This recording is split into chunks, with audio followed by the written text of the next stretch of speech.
All right. Hello and welcome to an exciting edition of the Tribal Training Podcast. This is all about my first 100-mile ultramarathon. I successfully ran the Great Divide 100 now 10 days ago.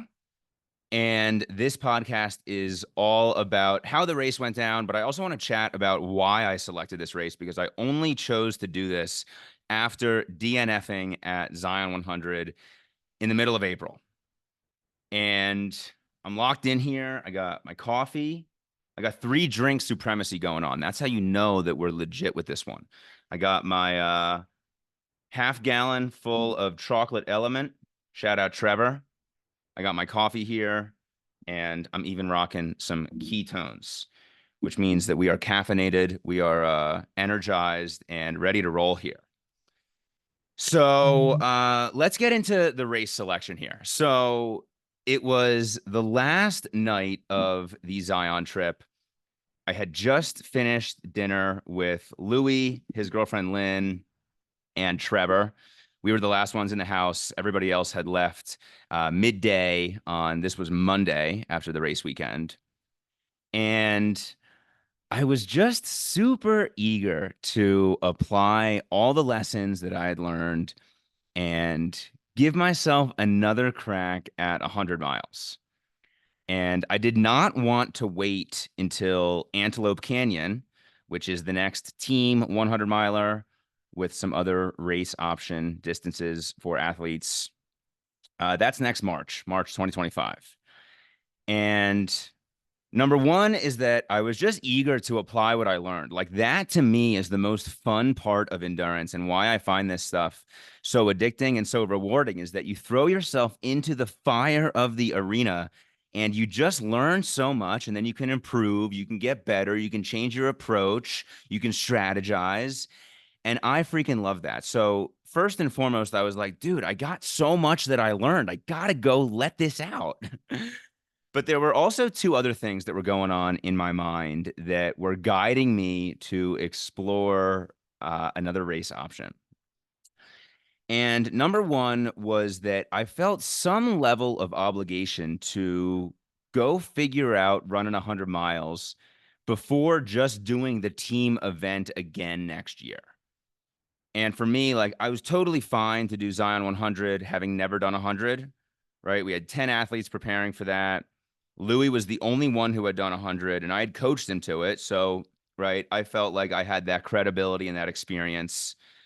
But in terms of like the team continuing to work towards 100 milers, I wanted my own experience to expand beyond just what the team was doing. I felt some level of obligation to that as the leader of the tribe, the head coach, and that was really suggesting to me, like, hey, man, perhaps you can go figure out another race.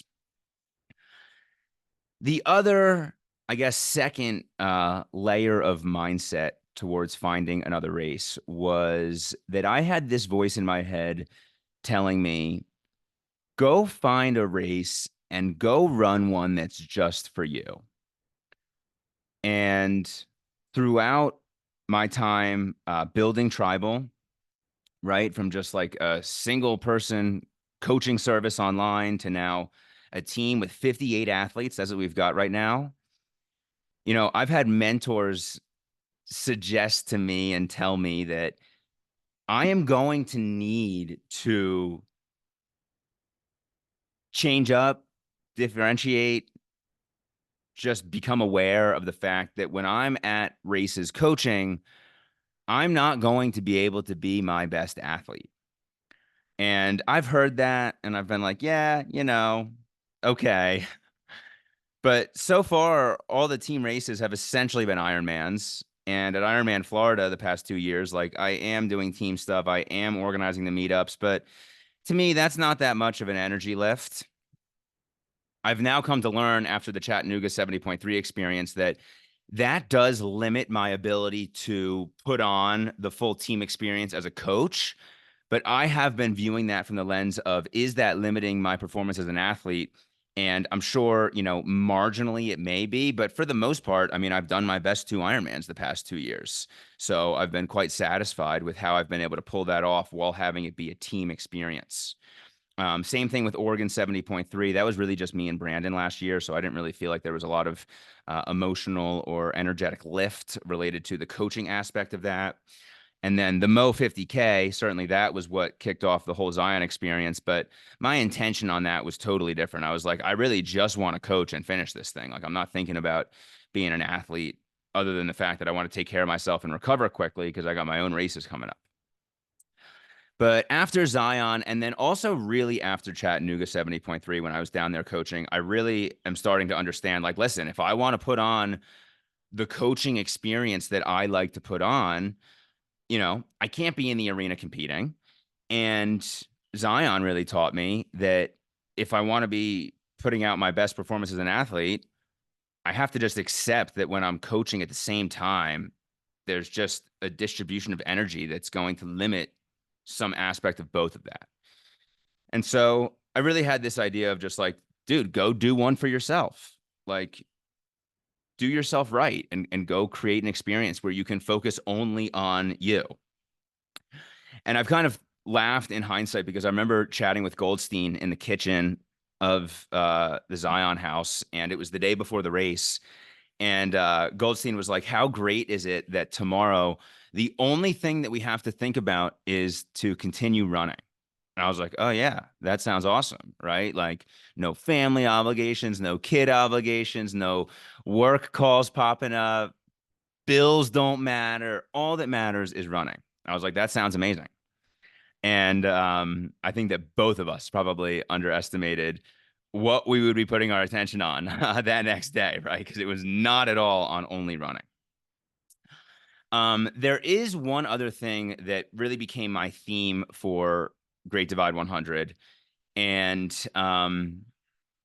this really came about organically after chatting with the tribal athletes who competed at Zion, the tribal athletes who weren't even at Zion, but just observing the entire thing. And then also just chatting with family and friends after the whole experience. And every single person said to me, you could have finished if you weren't coaching. And I agreed with that, but that didn't mean that I did it. Right. And so all of a sudden I was like, damn, man, like the people that I'm surrounded with, the people inside the tribe, like they really believe in me. And I believe in me too, but like, damn, man, they all like without any hesitation are like, you could have done that. You could have run 100 miles. You could have finished if you weren't doing everything that you were with the team. And to me, I had never realized this, but it presented a really cool shift in mindset that I think a lot of people inside a tribal and just people in general could learn from this evolution of thinking that I've gone through. And it really starts with the fact that early in my endurance journey, I was very much on a mission to prove people wrong. I was proving old friends wrong. I was proving college friends wrong, that I wasn't the drunk party guy who was failing all his classes and directionless in life. I was proving some of my coworkers wrong back when I was working at Instamed and JP Morgan. I was like, listen, these people think that my life is limited to just what's going on inside of these cubes. Like, I'm so much greater than this. I'm taking on so much more than this. I have so much more potential. And I was even proving some of my family wrong when I had family members that were kind of like, what the hell is going on with Ryan? He's doing all of these like personal development things. He's doing all these extreme exercise things. He's cold plunging in the ocean. He's swimming in the ocean. He's bringing his bike everywhere. He's getting up at 5 a.m. to go run before work. Like, what the hell? And I had a huge chip on my shoulder to prove those people wrong. And in some sense, I was proving myself right, but I was viewing it more from the lens of like almost harnessing like that negative energy of like proving people wrong. And I would say that really over the past like 2 or 3 years since tribal has really taken off, I've dropped most of that. I don't really have that kind of thinking anymore. Like at some point, the proof of work just becomes undeniable. And it's like, dude, who cares what they think? Who cares what you think? Like the work that you've done, building the team, the accomplishments that you have as an athlete, the races that you've done, the finish lines that you've crossed, like there's no need for arguing anything. Like the proof is just right there. It's undeniable. Right. But in all these conversations after Zion, I started to really understand a new value of tribal training and the team, specifically the team. And I was like, damn, man, the team believes in me so much. Like they unquestionably believe that I could have run 100 miles. And I kind of believe it too, right? But I made it 70 and that was the longest I'd ever run. So what are those next 30? What are those going to look like, right? And to me, it was really cool to be like, damn, man, like you can completely release that idea of proving people wrong. And instead, you can lean into proving the team right.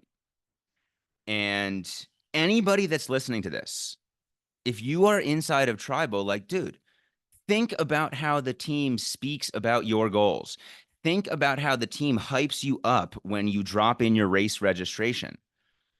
Like, who gives a fuck about your old college friends, your old high school friends, your coworkers who are just looking forward to happy hour? Who cares about those people, man? We got 58 athletes inside of Tribal right now, and no matter who posts what, every single person in there is like, hell yeah, man, you can do that. Let's go. I'm excited to see you do that.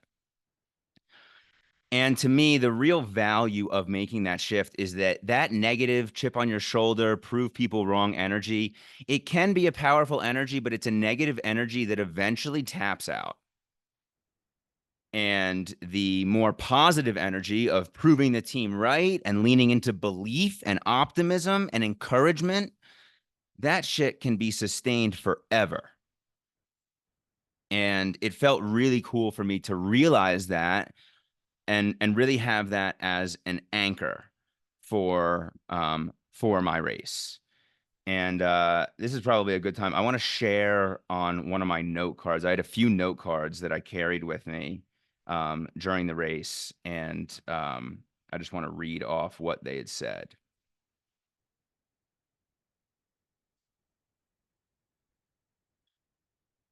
So I got 4 bullets here. Number 1 says, think about the team. Number 2 says, remember how much they believe in you. Number 3 says, prove them right. And number 4 says, go deep within yourself to release your higher self. And so that was a bit of the energy that I was bringing into this challenge. I don't even remember if I mentioned that I had found the race. I was laying in bed on the last night of Zion after that dinner that I had mentioned, checking out Ultra Sign Up, looking for things that are generally easy to piece in, as in what's drivable. And I found Great Divide 100. It was in Divide, Colorado, about 30 minutes west of Colorado Springs, about 2.5 hours from my house. And this was April 15th. This was the evening of April 15th, and the race was on June 1st. So I was like, boom, 6 weeks away. I didn't sign up for it in that moment. I wanted to chat with my coach EK and my strength coach D and just get their perspectives on, hey, I've got goals to do Ironman Chattanooga in September. What does doing another 100 look like in terms of me being set up for success for that race? But at the same point, these are the reasons that I want to do this one. And even though my main goal is to do really well at Chattanooga, I also feel like through all of the mindset work that we do inside of tribal training, I think that one of my superpowers is that I can pull positives and intentional learning lessons from any experience that I do. And so I am not married to objective outcomes at all. And so I was like, listen, I know I'm going to be able to have a great experience in Chattanooga and have a really positive mindset around that Ironman. And it's important to me that I go take down 100. So Great Divide 100. I saw a couple of just like comparisons from Zion that excited me a little bit. Number 1 was that it was a looped course. And I thought that one of the biggest challenges of Zion was consistently going into unknown terrain at really any change in the course. It was like, what is going to be happening next? We have the elevation profile, but we don't really know what this footing is going to be like, what this terrain is going to be like, what are the challenges going to be, right? So a looped course, I was like, boom, I can get familiar with that. And then it also had 16,000 feet of elevation gain, and the entire course sat at about 9,500 feet. So I was like, listen, this has got more climbing than Zion. It's at 2 or 3 times the elevation of Zion. And there was one other level to it that I thought was interesting, that I wouldn't have known this or observed this without the experience in Zion. And so Zion had about 10 or 11,000 feet of climbing, but a lot of the climbing was on significant single climbs or descents. Nearly 1,500 feet going up Smith Mesa. The guys that made it beyond 70 climbing back up out of the canyon floor, same kind of a thing, right? And so there were really drastic changes in elevation with drastic segments of climbing, but there was a lot of the course that was like kind of flat. Like if you're running along the mesa tops or down when we were in the canyon floor, whereas this race was more climbing, and it basically always bounced between around 91, 9,200 feet of elevation to about 97, 9,800 feet. So there was no climb that was more than 600 or 700 feet, but it was really constantly going up and down. So that was just like my observation looking it up. In terms of my training, the idea was basically like, hey, we're just going to roll with your fitness. We got time for, I did a 4-hour run. I did some course scouting, which was great. But for the most part, it's like, hey, let's just keep the run on maintenance mode. We're not going to need to do any kind of crazy volume. We want you to recover, for a couple of weeks coming out of Zion, even though I basically made it out of Zion unscathed. And then I was also going to have this Chattanooga trip, coaching down at Chattanooga 70.3. So it was like, all right, there's kind of 1 week window where we can do something kind of big, but you just ran 70 miles. You don't need to go run for 12 hours to prepare yourself for another 100. Like, we kind of just need to keep you healthy, keep your legs fresh, and roll into this thing. Okay, so that's really all on like race selection and the build into it. I gotta say though that going into my taper week, I felt fucking terrible. I felt terrible.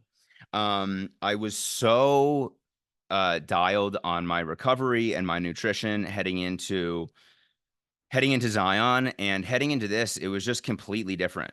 Number one is that the Chattanooga trip took way more out of me than I expected. I had that whole situation where I gave up all my water and fuel to that lady who was struggling, and I was out in the heat all day and racing around and running up and down the bridge and absolutely having an amazing time. But I finished that and I literally felt like I had done a 70.3. And so, the entire next week, I was trying to recover and I just could not shake this fatigue. I was doing some sauna and cold plunge. I was getting a massage, and none of it was really making much of a difference. I was still waking up feeling really fucking fatigued. And I headed into basically my taper week. I basically had 2 weeks after Chattanooga, and I was like crazy nervous. I was crazy nervous because, number one, I could feel that my recovery and mobility protocol, I just wasn't as dialed. Like, going into Zion, I was solid on 30 minutes, 45 minutes, even an hour a day sometimes. And going into this race, it was like I'd do 15 minutes here, 15 minutes there. And I was like, what the fuck? Like, I'm in this kind of funk where my body feels so shitty that I'm almost not motivated to continue to stick true to this habit, which, motivation is shit. Like, I should have been more committed. And I think one of the things that helped me be so committed onto my mobility protocol heading into Zion was that I was feeling the impact of it positively. So it was like every single day I was waking up feeling fresh, feeling light, loose. And so it was like, all right, boom. It feels great to stretch when you're light and loose. It feels terrible to stretch when you're tight as hell. So that was going on. I had a taper week run on Sunday, basically 6 days before the race, that felt pretty solid. But then I had another taper run on Tuesday that felt terrible. And my legs were just stiff. I did not loosen up at all throughout the whole run. Ended up going to do some more sauna and cold plunge. That didn't really do much. And then I wake up on Wednesday, and on Wednesday I wake up and the first thought that pops into my head is I'm sick. And I just had that feeling in my throat and in my head. I was like, I'm not even like thinking this. I'm just observing this. Like, this is the feeling that I have when I'm sick. And so I was freaking out about that. And I eventually get my day going a little bit. I get a bunch of caffeine in me. I hydrate like crazy. I end up getting a massage that day and coming around a little bit. But I'm starting to have this thought in my head of like, dude, you are about to go into the biggest challenge that you've ever done. And you're doing it without this 6-month build to race day. And you're doing it without this perfect taper. And I'm like, every big race I've ever done, I'm like building for a long time into it, right? Zion, I was thinking about it right off the heels of Ironman Florida in November. Of course, all of the previous year was building towards Ironman Florida. All the year before that was building towards Ironman Florida. And I'm like, I feel like I'm just rolling into this thing in one sense, like totally unprepared, but in another sense, I guess I'm just trusting my training and I'm trusting everything that I learned in Zion. And I'm trusting that I'm just capable of doing this without having this perfect lead up to it. And so I'm just sort of like freaking grinding my way mentally through Wednesday, Thursday, and then even Friday morning. And Friday morning is the day that we take off for the race and head down to Divide. And I hit up my strength coach D, and I'm like, listen, I need a bit of a pep talk here. And I think that this has become a strength of mine as a coached athlete is how coachable am I and how much am I willing to ask for help when I need it? And I was like, listen, I need help and I need a bit of a mindset check here. And so I need to lean on one of my coaches and one of my mentors to get me right here. And so I talked to D, and D basically completely alleviates my concerns because she says, listen, she had just run the Boston Marathon. She came in freaking 74th of all women. And she's like, my taper was horrible. And my shakeout runs felt terrible. And I basically felt exactly how you're describing that you feel. She's like, but that doesn't mean that you are not capable of still having your best performance ever. And that was exactly what happened to her at Boston. And so I was like, okay, I've got like a comparable story to lean on. Perhaps this is just what's going to go down for me. I've never even had these, quote unquote taper blues. Um, and I guess I'm just gonna have to keep trucking forward here. So that helped a lot. I was still generally concerned because I still wasn't really feeling great, but that at least helped my mindset. And we eventually head down to Divide. My mom was in town. So the other huge unlock for me in this whole race was that my whole family was going to be there basically. Chelsea, Jack, my mom, and then Madison and Lath. After they had supported at Zion, they were like, this experience of supporting an ultra is amazing. We are absolutely coming to this. So this was going to be the first time that I was like fully supported for only me in an ultra marathon. Of course, I've had that kind of support at some Ironman races before, but it's just not the same with the hands-on help that you can get in an ultra. So we head down and I got a really, really cool cabin, Airbnb for us. And we check into the race and we go to basically the race briefing meeting. And at the race briefing meeting, there was really one specific thing that stood out to me massively.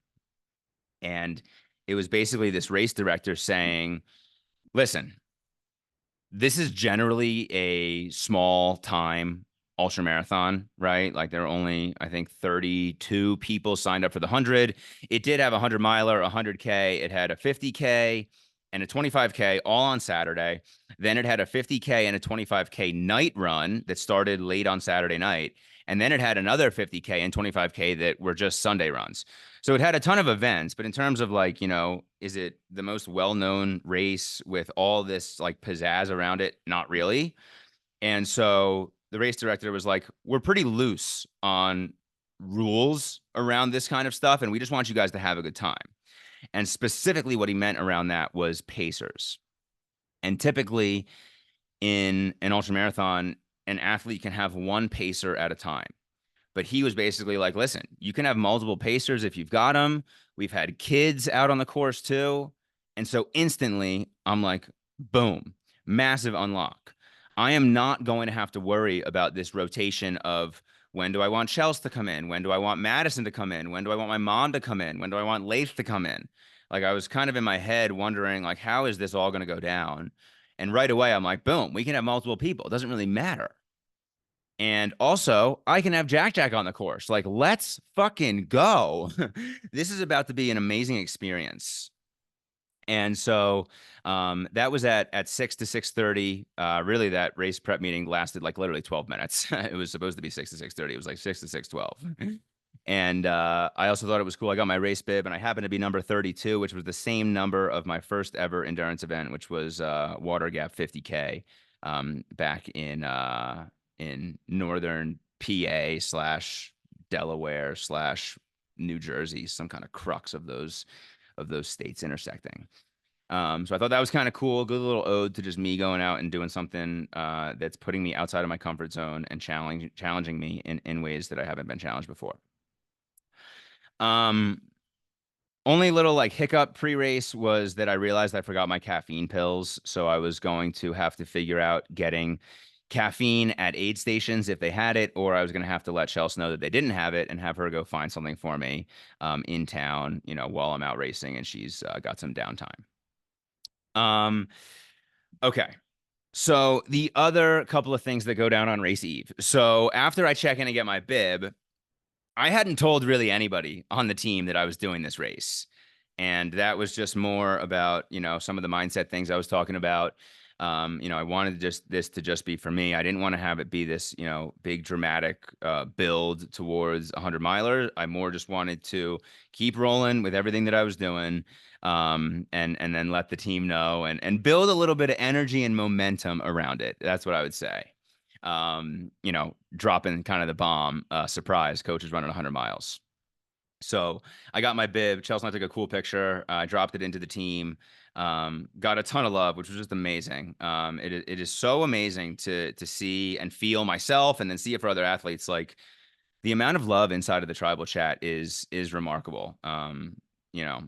Life ain't about likes, but to see like freaking 20 plus, 30 plus, heart emojis, lightning emojis, fire emojis as reactions to my post, that's meaningful. And that's like proof of the army that's behind me. And it's just amazing to see that for other people too. And then to feel that myself, and to have all of us just benefiting from the team support is just super special. And that meant a lot to me. A couple of people did mention like, hey, casual sneak here. So I did tell a little bit on kind of my mindset and what I was looking to get out of this, and the idea of me finding this race, right after Zion ended. Once all that wrapped up, I basically shut it down for the evening, went to bed pretty early, and I ended up waking up on race morning feeling the best that I had in probably 2 weeks. So that was crazy reassuring. I was like, listen, my body just feels better. I feel like I got better rest. I feel looser. I did some good mobility and stretching.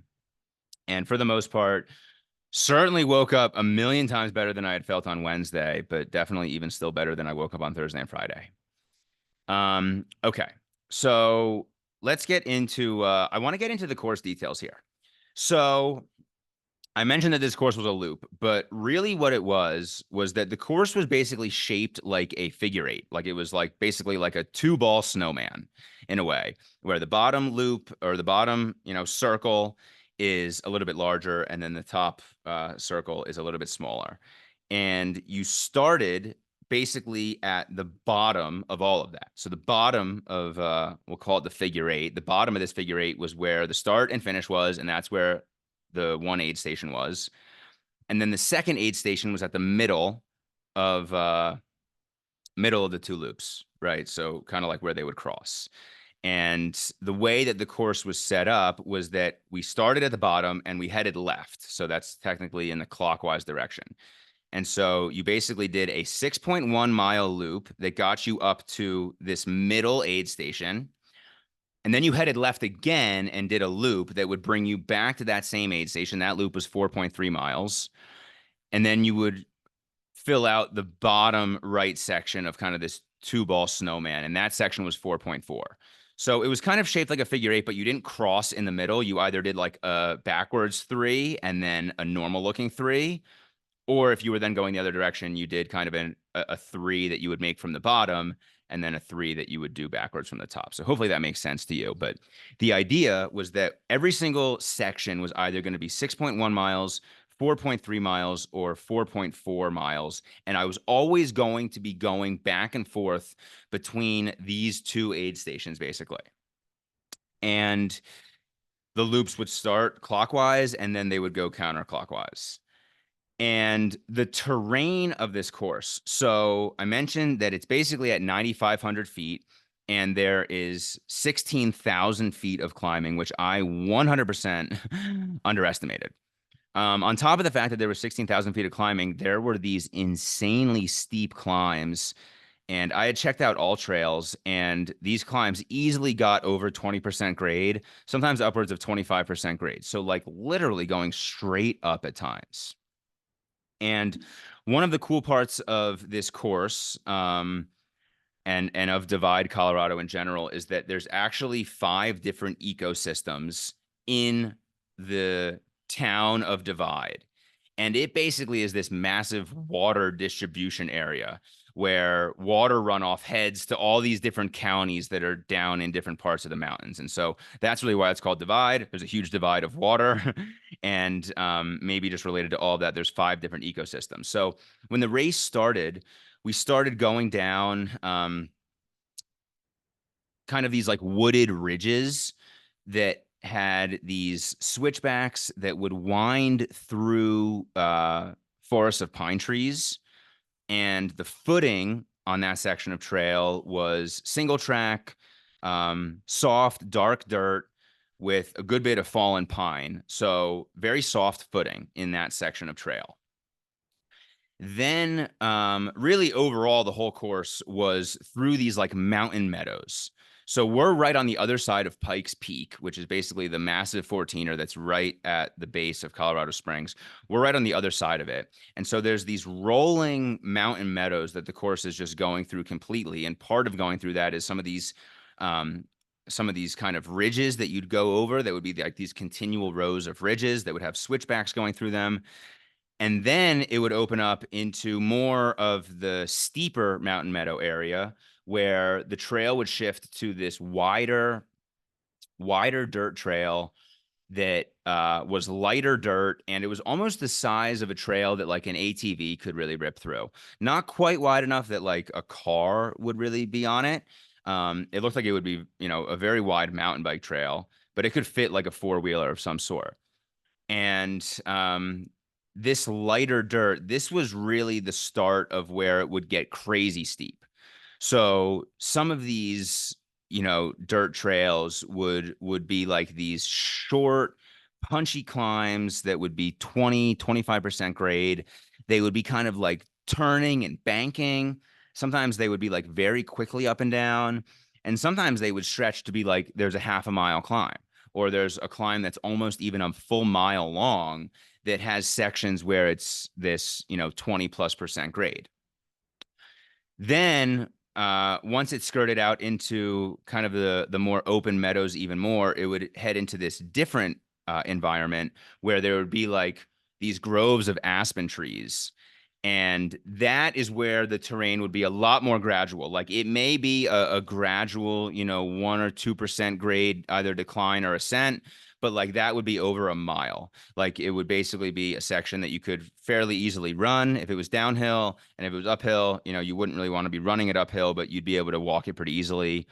And the trail there, it would either be like pure grass trail, like it's going through meadow grass, and that felt so soft and good on my feet, or it would be like almost like a double line single track style trail, almost as if it was carved out by an ATV riding over it repeatedly. And there were some farms out there that it went through. And it kind of went back and forth between these like main three different environments, I'd say, like the ridges with the switchbacks and the pine forests, into then the very steep and exposed out of the woods ATV dirt trails, and then into more of the rolling meadows, I'd call them, along the groves of aspen trees. And so between like the 6.1 segment and then the 4.3 and then the 4.4, one, it was just beautiful. Like it was gorgeous. And two, it changed up a good bit, which made it exciting. Um, okay, so that was really the course outline overall. There was a 36-hour time cutoff, and the only other time cutoff relative to the race was that you needed to start mile 90 by the 34-hour mark, which a little bit didn't make sense because if you're starting mile 90 with only 2 hours to go, you are likely not doing 10 miles in 2 hours. But we didn't worry too much about that. My general estimation was like 30-ish hours, but I really wasn't worried about time at all in this. I was just worried about, hey, let's keep going and let's run our own race. And there were really like three main things that I took away from Zion that I wanted to apply to this. Number one was that I wanted to eat way, way more. I wanted to be pounding food all day.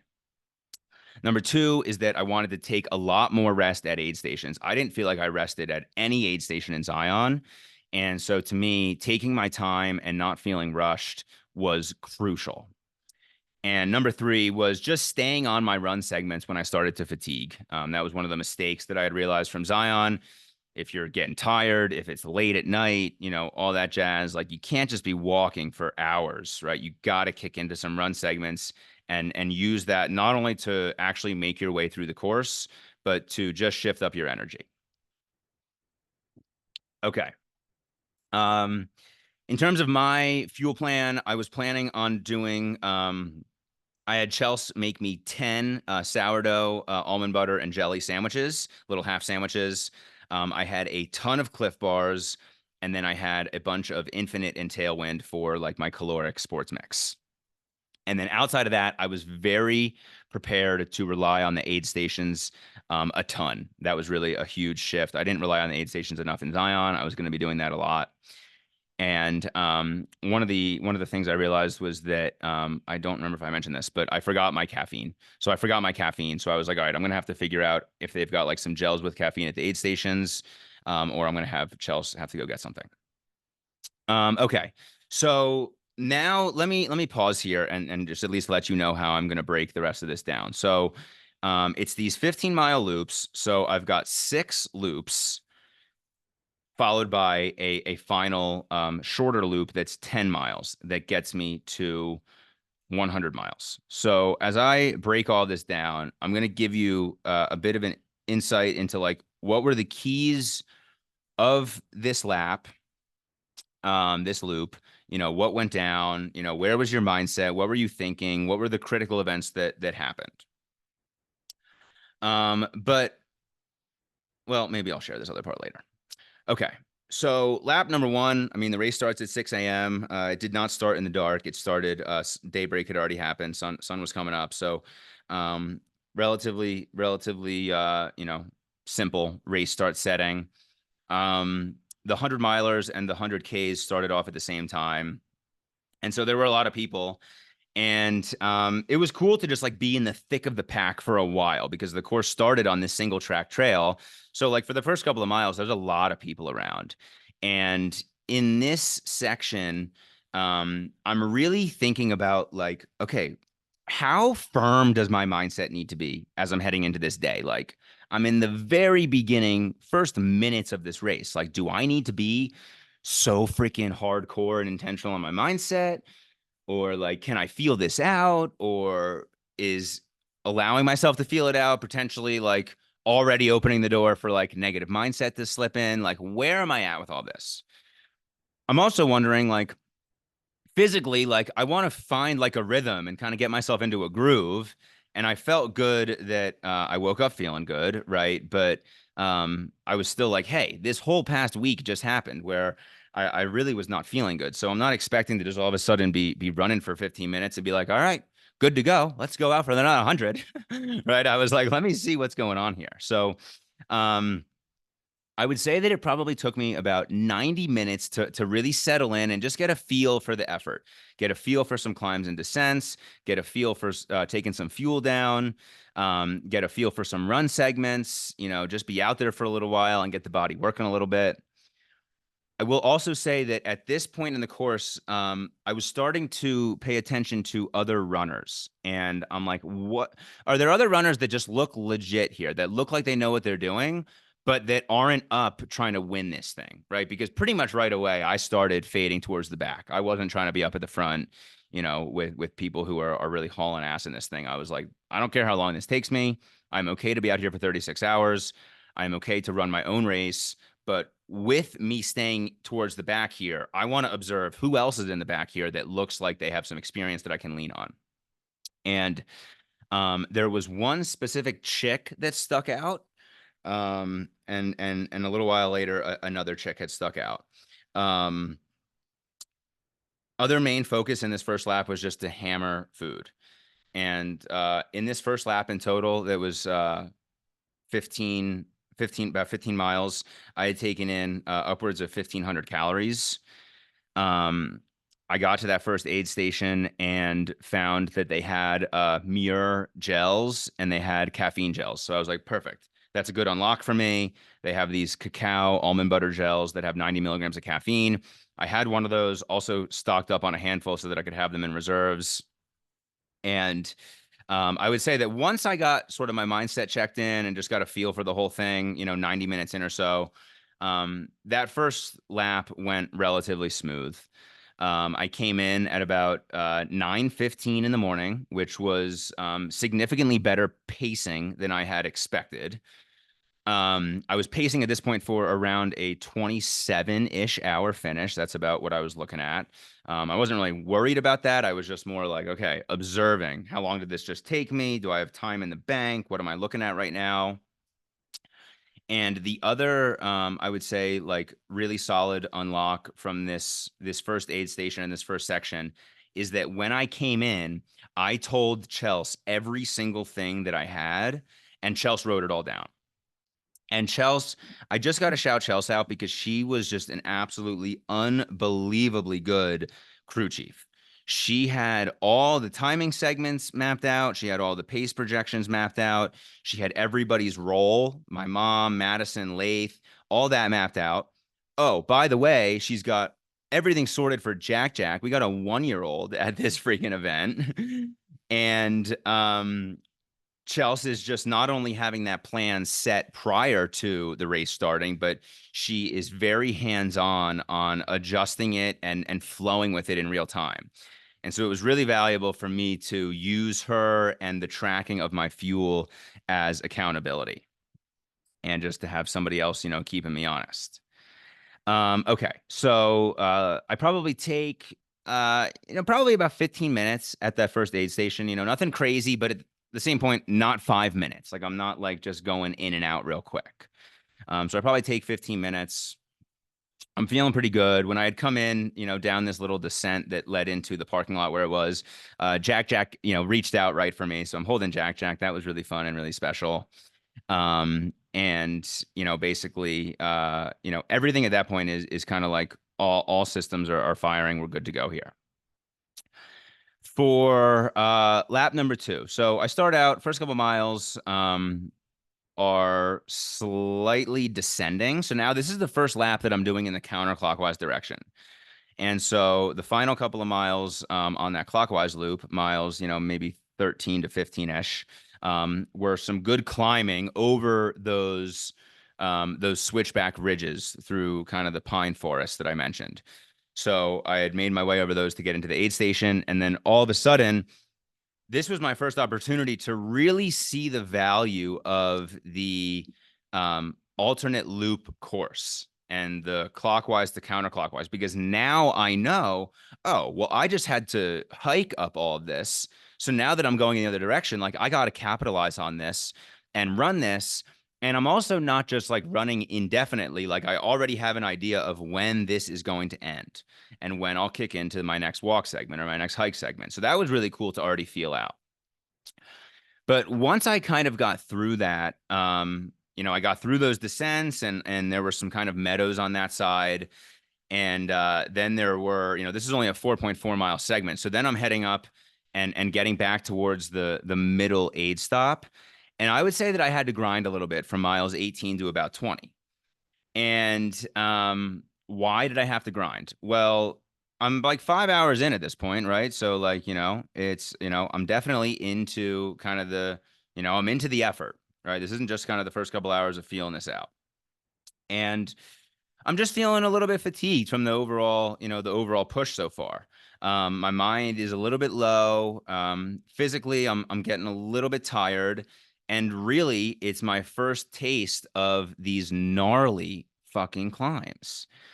And specifically coming into this aid station from this direction, there's like a half a mile climb that hits some of these 20% grades.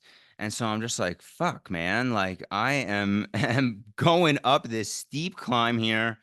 Um, I'm having to fight a little bit to get up here, but that's what's expected. Like it's expected to be battling at some point. And hey, I'm getting up to 20 miles in. Like this isn't the end of the world. So I go ahead and I get to this aid station, and I would say that this is my first big reset of the race. And I allow myself to sit down in one of the kind of folding canvas chairs that they've got, and I'm like, all right, I'm gonna take a full 10 minutes here, right? Because I was kind of viewing this middle aid station as somewhere where I didn't want to have full rest, at least early. It was more like I'm gonna take significant time when I get back to the aid stop that's at the start finish where the cars are parked. So um, I take 10 minutes there, and this is the first point. So I want to keep going through and give you my fuel adjustments because this is one thing that I'm really proud of from the race is how much I adjusted fueling, the troubleshooting that I did, and the amount that I was willing to take in from the aid station. So at this point in the race, I haven't had anything other than what I mentioned that I started with the almond butter and jelly sandwiches on sourdough, the Cliff Bars, and the Tailwind and Infinite for the sports mix. So also I did have those Muir gels for the caffeine. But at this aid stop at mile 20, I have an Uncrustable, which is 320 calories. I'm like, boom, that's a nice little calorie bomb. I have a packet of applesauce. I have another Muir gel. I have a couple of pickles. I have a small little cup of trail mix. I have a half a banana, and I have some watermelon. So right away, I'm not even 20% through this race essentially, and I'm like, I'm okay to be having a lot of different shit here. And I'm more focused on total calories than worrying so much about like, is that going to agree with my gut? Like that was kind of my mindset in the past is like, oh, I don't want to have this stuff that I don't usually have because I don't want to have my gut go sideways. And it is important to keep the gut in check, but it's way more important to have total calories down. And so to me, that was a big reset. 20 miles in, I'm like, I'm kind of struggling. I take 10 minutes. I take a bunch of different fuel in. I get some more caffeine in with the Muir gel. I'm off, and boom, I feel way better. So that to me, really, really gave me a lot of confidence in my ability to bounce back. Ketone down, a little bit more coffee right here, and we are moving on with this thing. So I'm also starting to observe there are two specific chicks that I'm just like kind of seeing. They look like they know what they're doing, and they're within my pacing, right? I'm now 20 miles in, and I'm kind of using them to hold me accountable to my run segments and to just not let them get too far up ahead. At this point, my mindset on the day, the main two things that I'm thinking about are segments and resets. I'm like, I got to get out some good run segments without putting out too much energy. I just want to capitalize on the course when I can. And I have the ability to reset myself when I need it. And I just proved that. Um, Heading out for the next 4-ish mile stretch. At this point, a couple of mountain storms start to roll in. So there's some pretty loud thunder. There's some very dark clouds. There's a little bit of lightning in the distance. And this one chick that we happen to be with, not related to the two chicks I was pacing with, she asks if she's like, "Are we okay out here?" And I'm like, "Yeah, it's fine. Like we're below the tree line for overall safety on lightning, but also we're up in the mountains, and like these kinds of storms can blow through in a matter of minutes. So if it's raining, it doesn't matter, or doesn't mean that it's going to be raining for the next, multiple hours." Um, at this point, I have also been peeing roughly every 30 minutes. So my pee was just fabulous, especially early in the race. I was peeing every 30 minutes at least. I made my way back to that aid station because that was then, right, the loop. Once you get to the middle aid station, you do that loop of 4.3 miles to get right back to it. And at this point, I then text Chels all the fuel that I've had in this overall loop. So I'm of course going to be updating her when I get back, but I don't want to have to be thinking about it the whole time. So I start to shoot off some texts that have Uncrustables, Muragel, whatever else. And that was really helpful for me to just like keep track of it, but then also mentally be able to release that information. I don't have to keep up with tracking that the whole time. I get back to that aid station. I don't really need like a big sit down stop there. And I generally keep moving forward. This is then getting into the finish of loop two, and I did have to grind a bit here to finish. I had to work my way up some of these gnarly climbs again, from about 28 to 30. This is back in some of that steep dirt style trail, the wide dirt trail. Then getting into some of the switchbacks, and it really at that point became clear to me that it's like anytime I'm getting back towards the aid station, the parking lot aid station, the start finish aid station, I'm having to do a little bit of climbing. And so I come in there and I'm now 30 miles in. And at this point, I'm roughly 7-ish hours in. I come in somewhere around 1 p.m. and I'm still generally pacing to around 27 hours. Um, this is the first aid station where I lay down. So I lay down.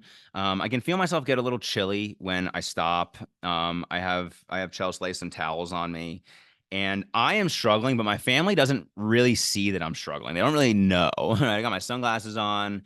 I'm still relatively early into the effort, but mentally, I am struggling, and I'm just like, fuck. I need another reset. I need another reset. I got a reset at 20. I'm now at 30, and I need another reset.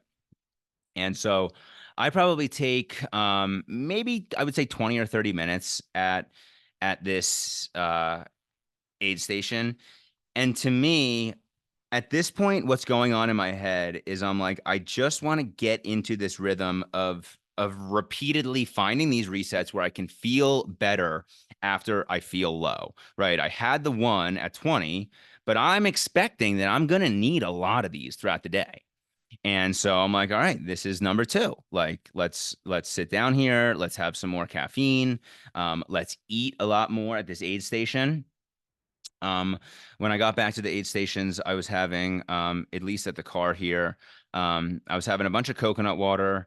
Um, and at this point, I was feeling like my fueling in the effort was really strong, and I wasn't feeling like I needed a ton of fuel actually at this home base aid stop, the parking lot aid stop.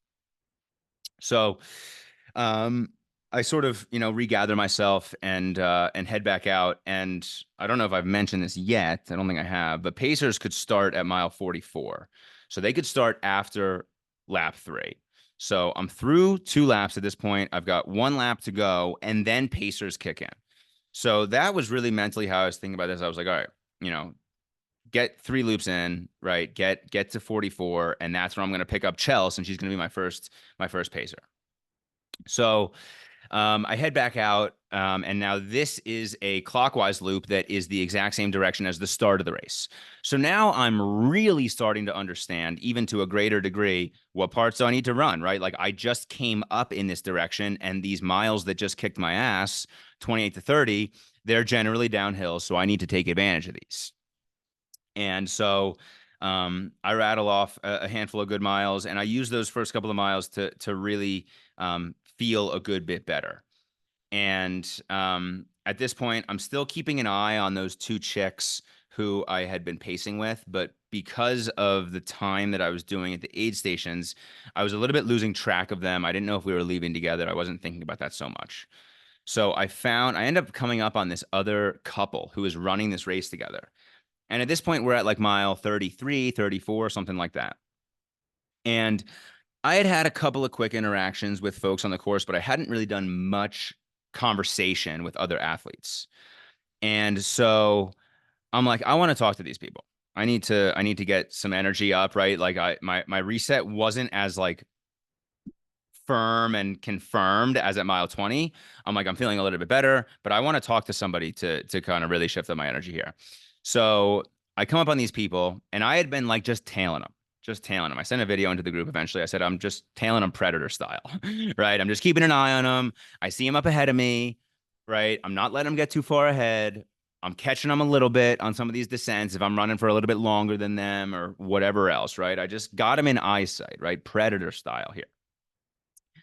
And I eventually catch up to them. And I ask them, you know, how you doing? You guys ever done this race before? That's what I say. Have you done this race before? And they're like, no, we haven't done this race. Have you? And I'm like, no, haven't done this one. They say that it's their first 100 in general. And when they ask me, they're like, have you done this race? I'm like, no, I haven't done this one. And they're like, have you done 100 before? And I remember in Zion, anytime that I saw another athlete, my first question was, have you done something like this before? And every time what I was looking for was for somebody to give me some assurance. Yes, I've done this before. I'm feeling fine. We're all in a totally fine spot to accomplish this race. Right. And unfortunately in Zion, that basically never happened. There was like one or two times that I got some good vibes from people, but for the most part, it was either I have done this before and I'm having a terrible day, which I'm like, fuck, I'm right next to this guy who's done this before. And according to him, right now, he's not doing well relative to the times that he's accomplished this. Right. So when these people ask me, have you done 100 before?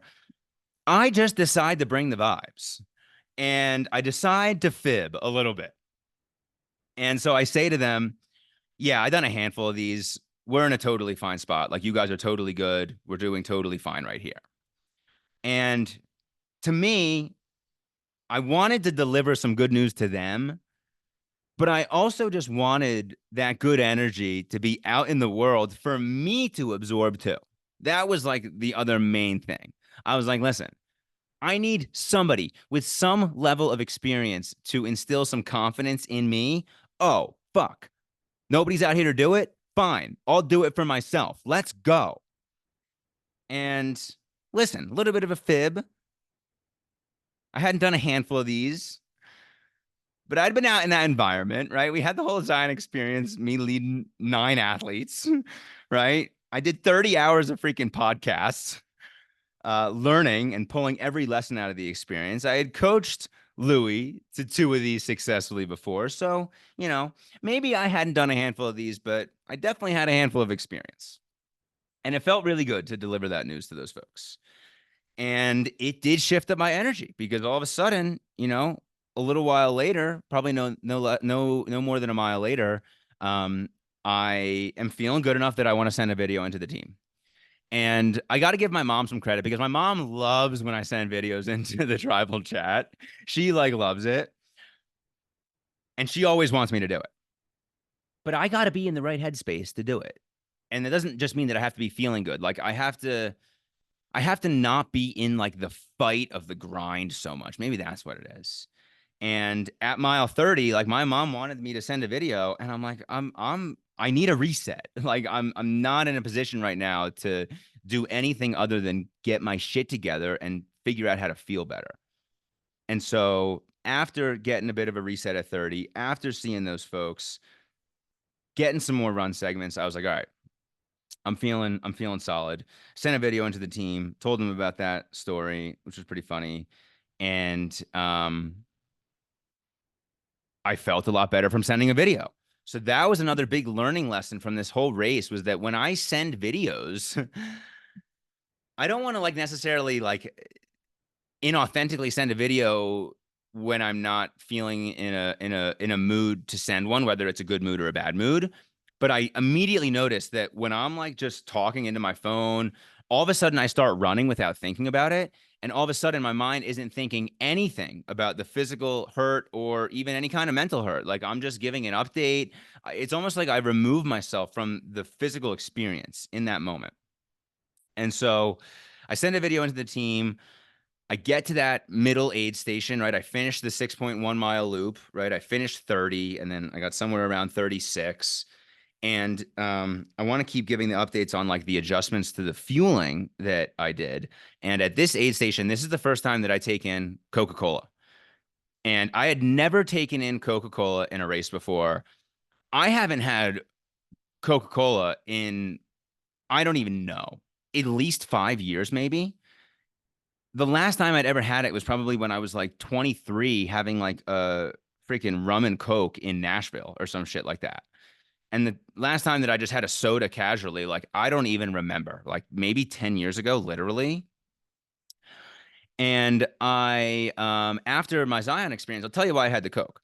After my Zion experience, so my buddy Adam, he's dating Candace. Run, Candace, run. If you know Candace from the ultra world, if you know anything about the ultra world, you probably know this chick. She ran 200 ultra marathons in 200 consecutive days. She's the founder of Destination Trails. She invented Moab 240. She just created a 300-mile trail race in Arizona. And my buddy Adam started dating her like 2 months ago. And I hadn't met her. And so we were looking forward, Chelsea and I, to the first time that we'd meet her. And so we went out to dinner, great pizza spot, Rosalie's in Longmont. We go out to dinner, I don't know, maybe a week or two after Zion. And we're talking about ultras and stuff like that. And she didn't really know my whole backstory with ultras, and she didn't really know everything that was going on with me in Zion. And so she had heard that I ran 100 or attempted 100 and just expected, I think, that I had some more experience than I did. And she was like, well, you must drink Coke at races, right? And that turns you around instantly. And I was like, no, I don't do that. And I am actively working through uh, mental nutritional hurdles around my original desire to stay relatively clean with my eating, to then realizing that, hey, you probably got to lighten up on that and you got to get more calories in overall. And it's not so much a thing about does the food that you're having agree with your gut? It's more about do you have enough calories? And so her saying that at dinner, I was like, that stuck with me. Boom. And so I get to the 36 aid station and I'm like, I don't want to wait. I'm a third into this race, basically. Let me start taking down some Coke. And Coke basically gives you caffeine and quick carbs. And so I take that down. I take down more Uncrustables, more trail mix. I start having bacon at the aid stations. And at this point, like, think about the things that I've had that I've mentioned here that are just super different than what I did in Zion. I didn't really go through my whole Zion plan, but think about the things that I've had so far. I've done Coke, I've done Uncrustables, I've done trail mix, I've done pickles, I've done bacon. And so I'm just like really letting my guard down on like, I just need fuel. It doesn't really matter. I head out from that aid station and the idea of sending videos, it continues the compound. So I get a video from my dad, and then I send him one back. So that's probably a 2-minute video that I sent. Louie and Trevor were running 100 miles in Massachusetts, the Chesterfield Gorge 100 miler, and they had been sending me a couple of videos, Louie specifically. And so I had sent Louie an update. So that's probably another 2-minute video. Then I'm a little bit more active in the tribal chat because I had sent my video a few miles before. And so I'm getting a lot of responses from that. And Keith hits me up individually with a video. And so I sent him one back. And so between sending my dad a video, sending Louie a video, sending Keith a video, I mean, it's probably like this 10 and then getting the video sent out and making sure that the video is loaded and all that shit and delivered. It's probably this 10 to 15-minute window of time where I'm also on this section, of course, that's out in these mountain meadows by these aspen groves. So the vert is relatively mild. And it's probably this 10 to 15-minute window where I am um, completely just thinking about like giving updates to my homies. And all of a sudden, I'm at mile 40 and I'm like, I feel way fucking better than I did at mile 30. I'm like, this is crazy. And I was thinking about Jamie Bowron and how he said that in his 50 miler, he felt better, I think, from 30 to 50 than he did at 20. So I'm like, okay, I've heard of this, but I haven't exactly been in experience where I've felt this. And Jamie had even said that he finished Zion, I think, feeling better than he did at mile 50 or 60, something like that. And so I'm like, holy shit, let's go. And so now this idea of these resets, right? It's like I had the first reset at mile 20, which was significant. Then I had a good reset, but it was kind of a prolonged reset at mile 30. Then I get to mile 40 and I'm like, I got the biggest reset of all time. Like, I feel great. And that to me just gave me it was an experience that gave me a new understanding on how to handle these ultra marathons. It is about fueling more. You need to be continually fueling more, right? You got to be getting the quick sugars and the caffeine, right? I just spoken about having the Coke. I don't think it was only the Coke, but the Coke led into this for sure, right? And then if you can get yourself talking to other people, whether it's on the course, I wasn't really able to do that, but in video. Oh, all of a sudden, holy shit. I'm panning around. I'm in my favorite section of the course. You have this beautiful view of the backside of Pikes Peak, which looks like it's this, I mean, it literally looks like it's 20 miles wide of just this face of this mountain that looks like a big mountain plateau. And I'm next to these aspen groves. And at this point now, it's like getting into the evening. It's like 4 or 5 p.m. So the temperature is dropping a little bit from what it was midday. And I'm just like, holy shit, dude, let's go. And so I end up coming in to finish loop 3. And I do have to battle a little bit because, as mentioned, anytime that I'm getting back to this primary start finish aid station, there's climbing relative to getting there. So the climbing in this clockwise direction is some of these switchbacks through the pine forests. And I will say that this was the only other time that I had gone in this direction was the first overall loop. And I would just think that I was fresh enough and there were enough people around that I didn't really realize this. But on the end of loop 3, there were literally 3 ridges where I thought every single time when I get to the top of the ridge, you like basically got to the top of the ridge and then you would see into the parking lot. There were 3 ridges where each one I thought it was the parking lot. And so I was like, okay, I finished at 44 and I wasn't quite as fresh as I was at 40. I still felt better than I did at 30 for sure. But it was more about the big takeaway at that point was, okay, you really actually have 3 ridges that you need to climb over before you get to the end here. So it's not just this one. So make note of that for the future. At this point, I had been texting Chels, updating her, hey, I'm coming in kind of soon. She's like giving me so much encouragement, so much love. She's like, your pacing is amazing. We're making dinner at the house. We will be back at the aid station when you basically, for when you get there. And so I come in probably around 6:30. So I'm a little over 12 hours into the effort. And Chels had brought real food. So she had a bunch of different options for me. Shout out to Chels. She came with like a burger. She had like pasta. She had zucchini. She had a thing of chicken and rice. And I was like, I just want the chicken and rice. And so I took down probably 3/4 of a sizable breast of chicken and I just ate a bunch of rice. And this was the first time in the race that I really started to have a lot of real food back at this primary stop aid station, the start finish aid station. I probably take 20 or 30 minutes here, nothing crazy, probably closer to 30. But I'm sitting, I'm feeling fine. We had a chair, it was great. And this was the start of Chelsea then pacing me. And I have now made it through the first 44 miles without pacers. And now all of a sudden, I get my pacers. Huge unlock. Let's go. All right, I'm going to pee real quick. I'm going to pause this and I'll be back in a second. All right, we're back in action.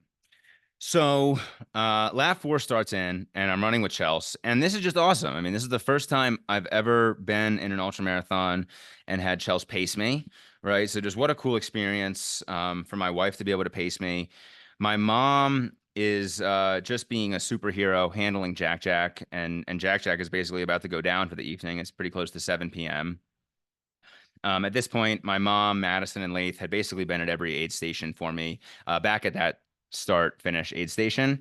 And so their role so far in this was really like, crew rather than pacing. And we're about to get into the section where they are completely into pacing, essentially.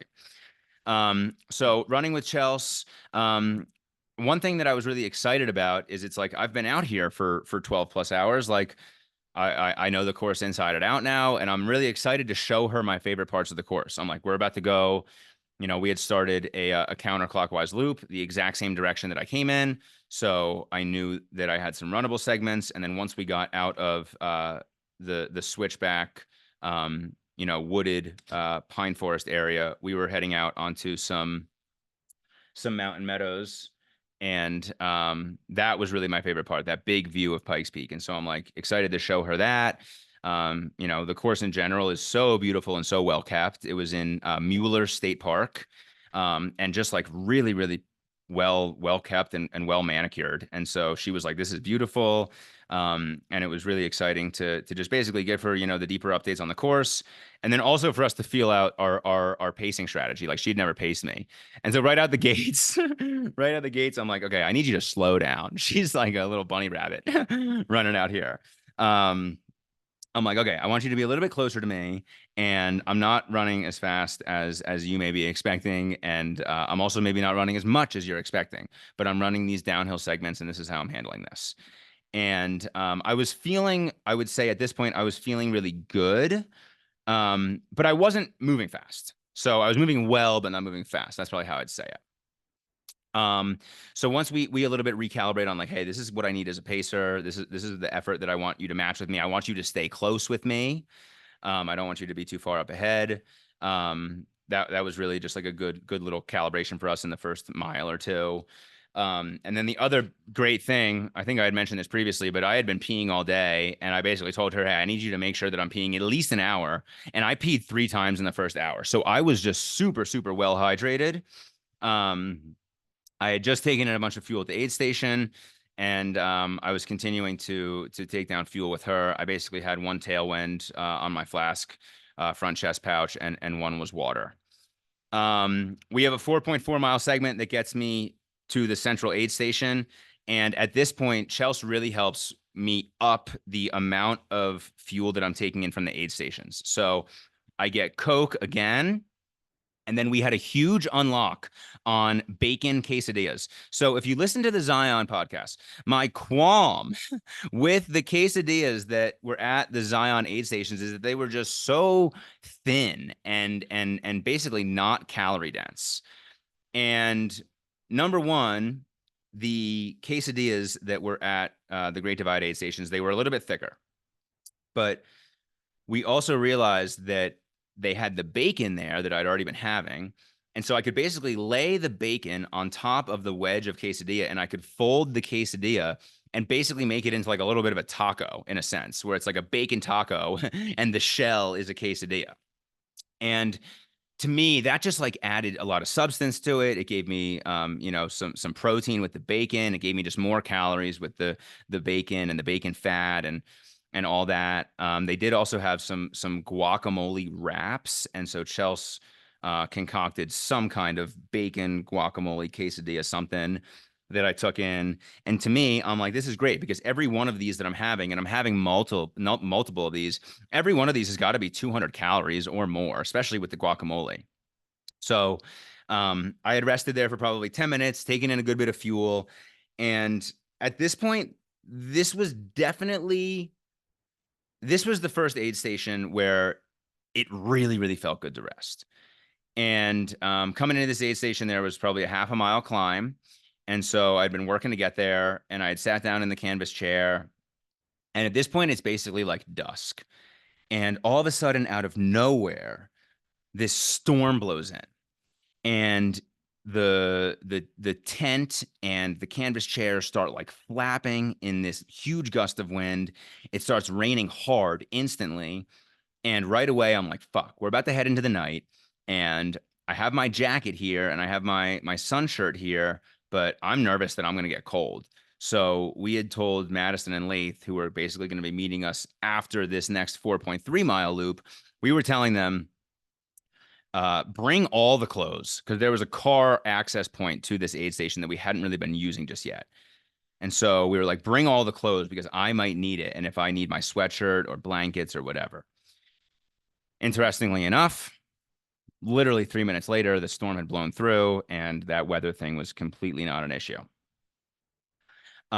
Chelsea and I, after fueling up, we head out, and at this point, we're heading into the night. So it's headlamps on. I send a video into the team, giving them an update.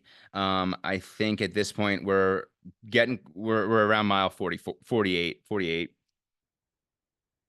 because we had done 44, and then we did this 4 mile stretch. So, we're heading into the night, and my intention heading into the night is I don't really want to push my pace at all. I just really want to get through the night. I just want to get through the night. And, am I a little bit more relaxed on my run segments? Probably. I'm still running, but it's very much about like, hey, let's just manage the effort. Let's just keep going, and let's just get ourselves to sunrise.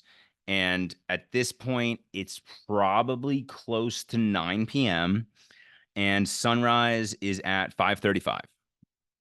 So I'm like, listen, we're going to do this 4 mile stretch. Then Madison and Lath are going to take over. And I've got some changes coming up with the Pacers. After Madison and Lath, it's going to be my mom.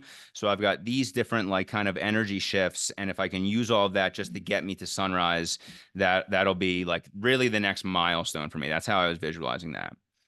And so Chels and I head out on this 4.3 mile stretch. And I honestly would say that one of the biggest things that I learned from this whole experience is how important it is for me to feel encouragement from Chels. And when Chels tells me that I'm doing a good job, or she tells me that I look great, or she just encourages me on any individual effort, like it makes me feel like I can do anything. It literally makes me feel like I can do anything. And her pacing me in an ultra marathon, like we've never been in a situation, right? Like typically she sees me at an Ironman or something. It's like, she's seeing me for 2 seconds and she's like, you look good, you're doing great. And it's like, that's helpful to hear, right? But it's way different when like, I'm fucking 50 miles into a race and I run for a minute or I run for 2 minutes, and she tells me like, you did really good right there. Like that was really good. Great job. Like to me, when I started to hear that, I was just like, I feel amazing. Like to be encouraged like that by my wife was just like very, very special. And I don't know that I've ever been in a situation where she's been able to kind of be with me like in effort like that. We head back to the aid station and finish up this 8.3 mile loop. So Chelsea's segment was 8.7 miles. She did it from basically 7 p.m. to probably a little after 10. And this is the first aid stop that I take in the course that's pretty long. And we come into this aid station, and basically like a quarter mile beyond this aid. So we're coming. If you're visualizing the course, I described it as two sort of like snowman balls, right? Smaller ball at the top, larger ball at the bottom. We were coming from the very, very top of the whole course down to basically the intersection point of these two balls, and that was where the aid station was. But then probably a half a mile, maybe a quarter mile down from that aid station is where there was parking access that was just part of the trail system. So there was like a trail restroom, there was trail maps, stuff like that. And that's where cars could park. And that's where we were going to shift with Madison and Lath. And so we hit the aid station, then we head down to the car, and the trail basically split off, just 100 yards up from that car spot. And this is where we're making the big shift change. So I probably took close to 20 minutes here. And as Madison and Lath are coming into their effort, we basically have 6.1 to finish this loop out. And then we go right back in the same direction and do 6.1 again. And so I was like, all right, listen, you guys are about to lock in for a 12-mile effort. And I also warned them the last time that I did this, I was coming in from miles 28, 29, 30, and I really struggled. So I told them, like, this is going to be a harder section. So, like, just letting you guys know, like, I'm expecting that this is going to be kind of tough for me. And we're at this aid stop. I have ramen noodles at this aid stop. I have a lot more rice and chicken at this aid stop. And then we basically shift out. Chels takes off. Me, Madison, and Leith take off. And we basically take down this 6.1 mile section without much challenge. And to me, the thing that I learned was that being in the dark actually made the climbs more manageable. Not looking up and seeing this 20% grade continue for another quarter mile or just continue up around this bend. And being in the dark, like, it just made the effort a little bit more manageable. And we basically come into this mile 68 stop at around midnight, and I'm feeling pretty good. We are at this aid stop. I probably take 30 minutes here, and I have more quesadillas from this aid stop. I have bacon. They have pierogies at this one, so I'm having pierogies for the first time. And I get a bunch more rice down. Now, the main thing that I've now observed is that this is now the start of me taking a lot of time at both aid stations. Because prior to this point, and prior to that last stop where Chelsea and Leith and Madison swapped out, it had essentially been take a while at the start finish aid station, and then, maybe take 10 minutes, right? I mentioned that at the 20 mile reset, take 10 minutes or so at the mid aid station, but that's not like a whole complete aid stop, sit in the car, rest. But since we had the car up there for Madison and Leith to jump in, I took about 20 minutes there. Then I do a 6.1 mile segment, and then I take 30 more minutes at the home base aid stop, the start finish aid stop. So I'm starting to not totally be aware, but I'm starting to fall into this rhythm of like dual stop time slippage. So Madison and Leith and I, we head back out after I took down all the fuel. And I would say the other thing that I really learned and observed is Madison and Leith. I mean, together as a couple, their strengths and their character traits just complement each other so well. Madison is a little bit more of just like a good energy, slightly like free spirit in a way, whereas Leith is slightly more objective and measured. And the way that played, those two personality types played off of each other, was huge for me, because Leith did an amazing job of holding me accountable to run segments. And both Leith and Madison, the same with Chelsea, they would tell me good job. They would tell me good job when I started running, because I would just run.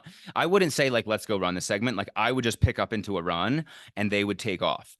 And then they would say, oh, great job, like as I started running, which that would make me feel great. And then I would run for, a minute, 2 minutes, whatever the segment was, not crazy long. Rarely was I ever running for more than a couple of minutes at a time. But then they would tell me good job when I finished, great segment. And hearing that, like, I just can't say it enough. Like, it changes me when I'm encouraged and when I'm supported and when I'm told that I'm doing a good job. Like, that was one of the biggest things I learned from this whole experience. And having Madison there to just like uplift me, spiritually in a sense, or emotionally in a sense.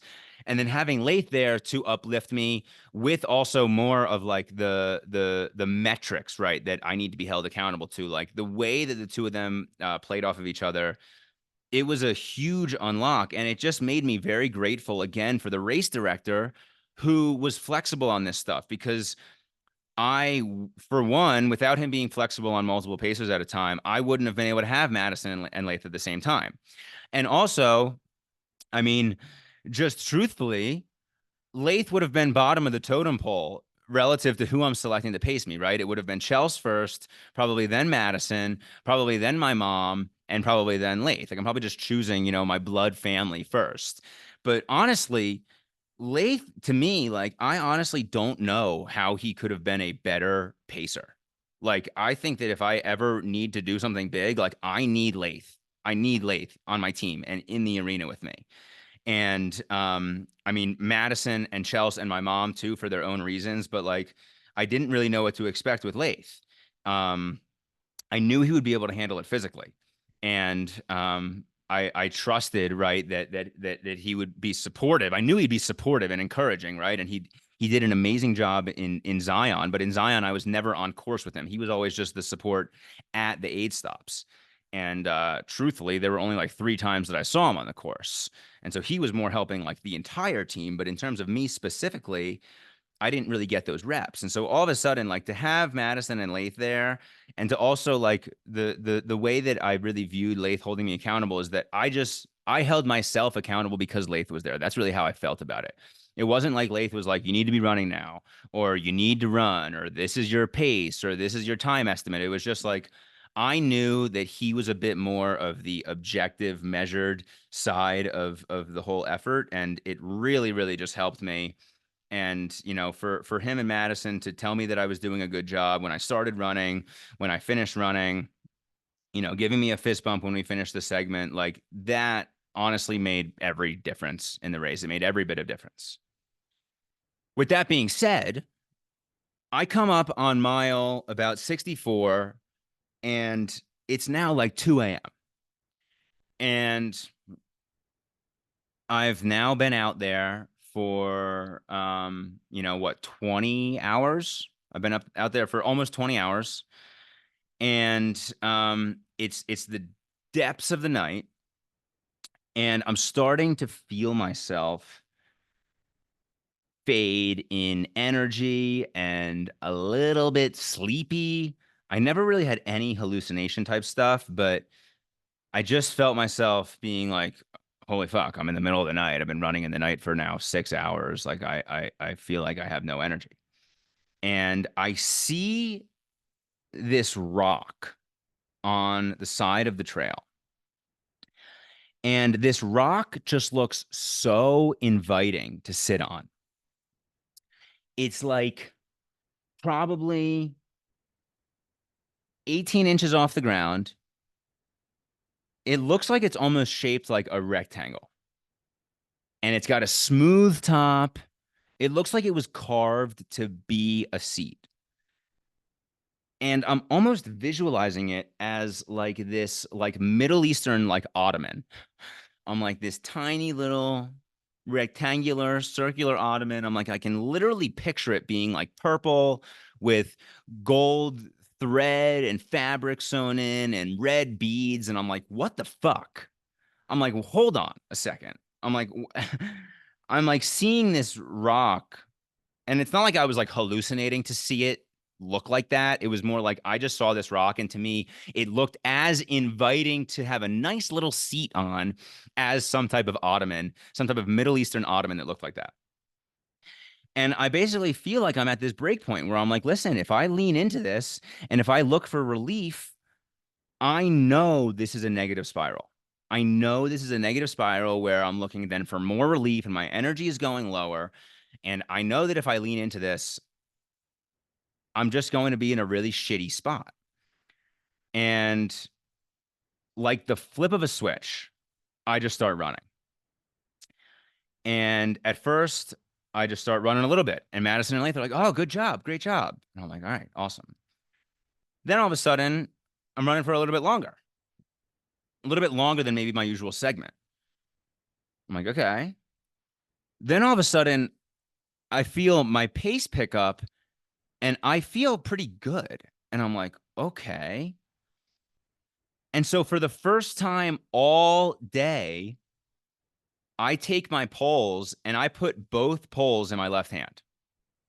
All day, I had been one pole in each hand. I'm walking with them, I'm hiking with them, I'm running with them. And now all of a sudden, I'm like, I'm running strong enough that I just want to hold my poles to the side. And I probably hit like maybe 2 minutes of running. And Madison and Lath are like, oh, good job, because they recognize that this is longer than any kind of run segment that I've done with them so far. Then all of a sudden, I push a little bit harder. And now I can feel on the back end of my stride, I'm like, my legs are coming up higher than they have all day. I'm like, I'm not just ultra running and kind of jogging it out here. Like I'm running. And I hit this very mild little uphill that at any point prior in the race I would have walked. But to me, I'm like, that looks kind of short. I'm just going to power through that. So I power through that.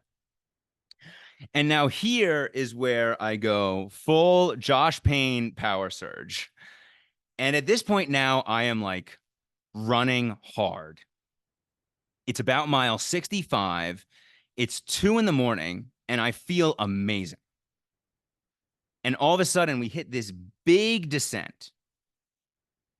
And I just keep my foot on the gas. And I can feel myself pounding, but I'm like, I have so much momentum that I'm just like sending it through this. And so I crush out this descent.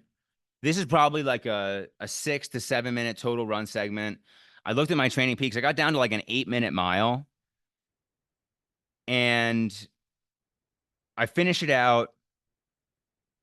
I have probably a half a mile to a mile of climbing to get up to the aid stop where I'm going to drop Madison and Lath off and pick up my mom.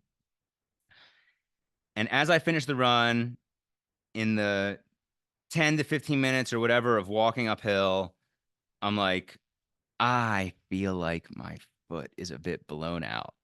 Fuck. And it was actually my foot that felt fine. It was more like the anterior tibia is the technical term here, but basically just the bottom third of my shin on the outer side. And I get up to the aid station and I feel very accomplished to have finished the 12.2 total with Madison and Lath.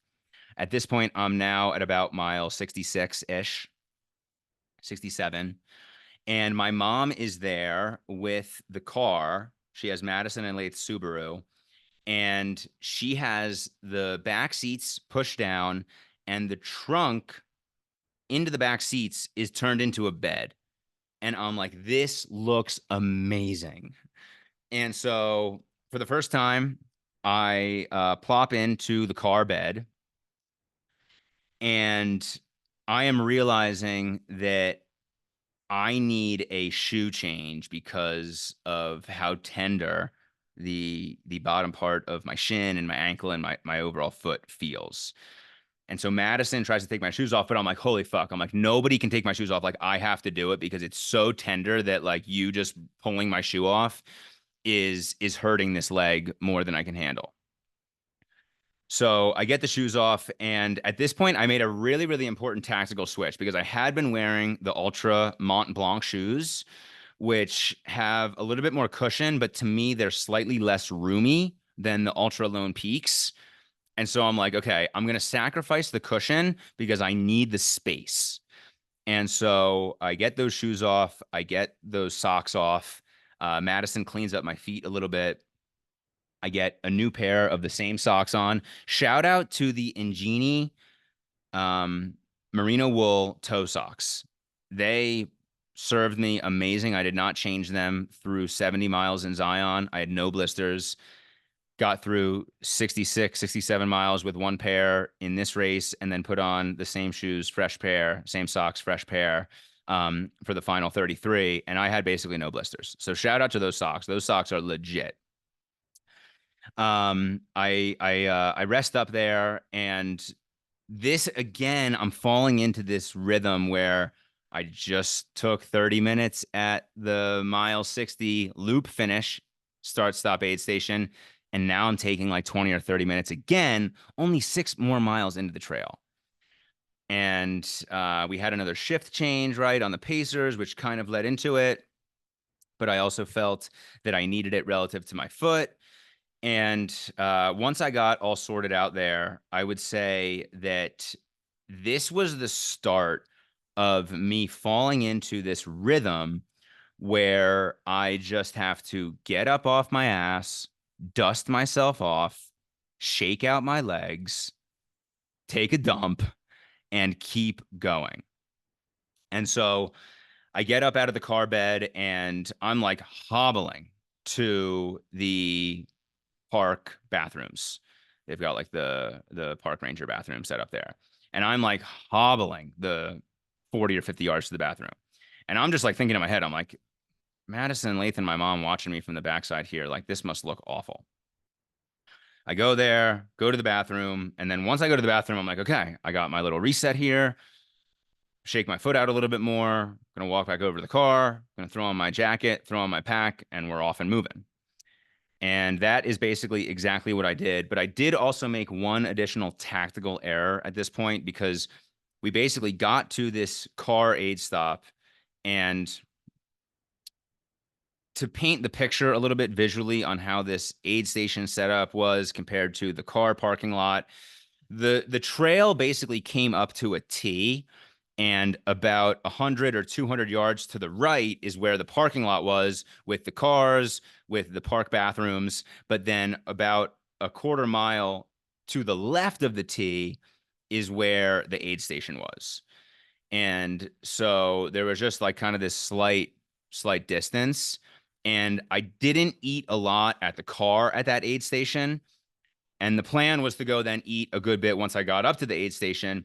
And I did generally eat a bit. I had a couple of quesadillas. I had some trail mix. I had some Coke. But it wasn't like I sat there for 10 minutes and had like 3 rounds of fuel. And at this point, it's 2 in the morning. My mom has taken over. And I just got to shout out my mom because my mom is 53. And I mean, she's out here pacing miles 66 to 74 of a 100-mile ultra at 2 in the freaking morning. She's got a headlamp on. We're at 9,500 feet. And my mom just did amazing. And my mom, we take off, and I feel pretty good for the first 30 minutes, but I really think that the lack of fuel really wore me down. And the final couple hours of this segment with her, this 8.7 mile segment, I was really struggling. And we're working from 2 until I would say probably about 4 a.m. And we knew sunrise was at 5:35, but I would say that daybreak actually happened around 4 a.m.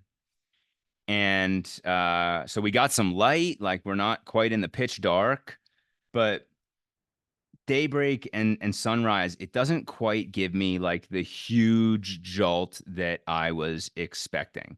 And maybe that's because we were up in the mountains and like it literally felt like this daybreak setting, lasted for 2 hours. Like it wasn't like the sun was up. It was more just like that the sky was lightening. And I think I was really craving like the solar energy.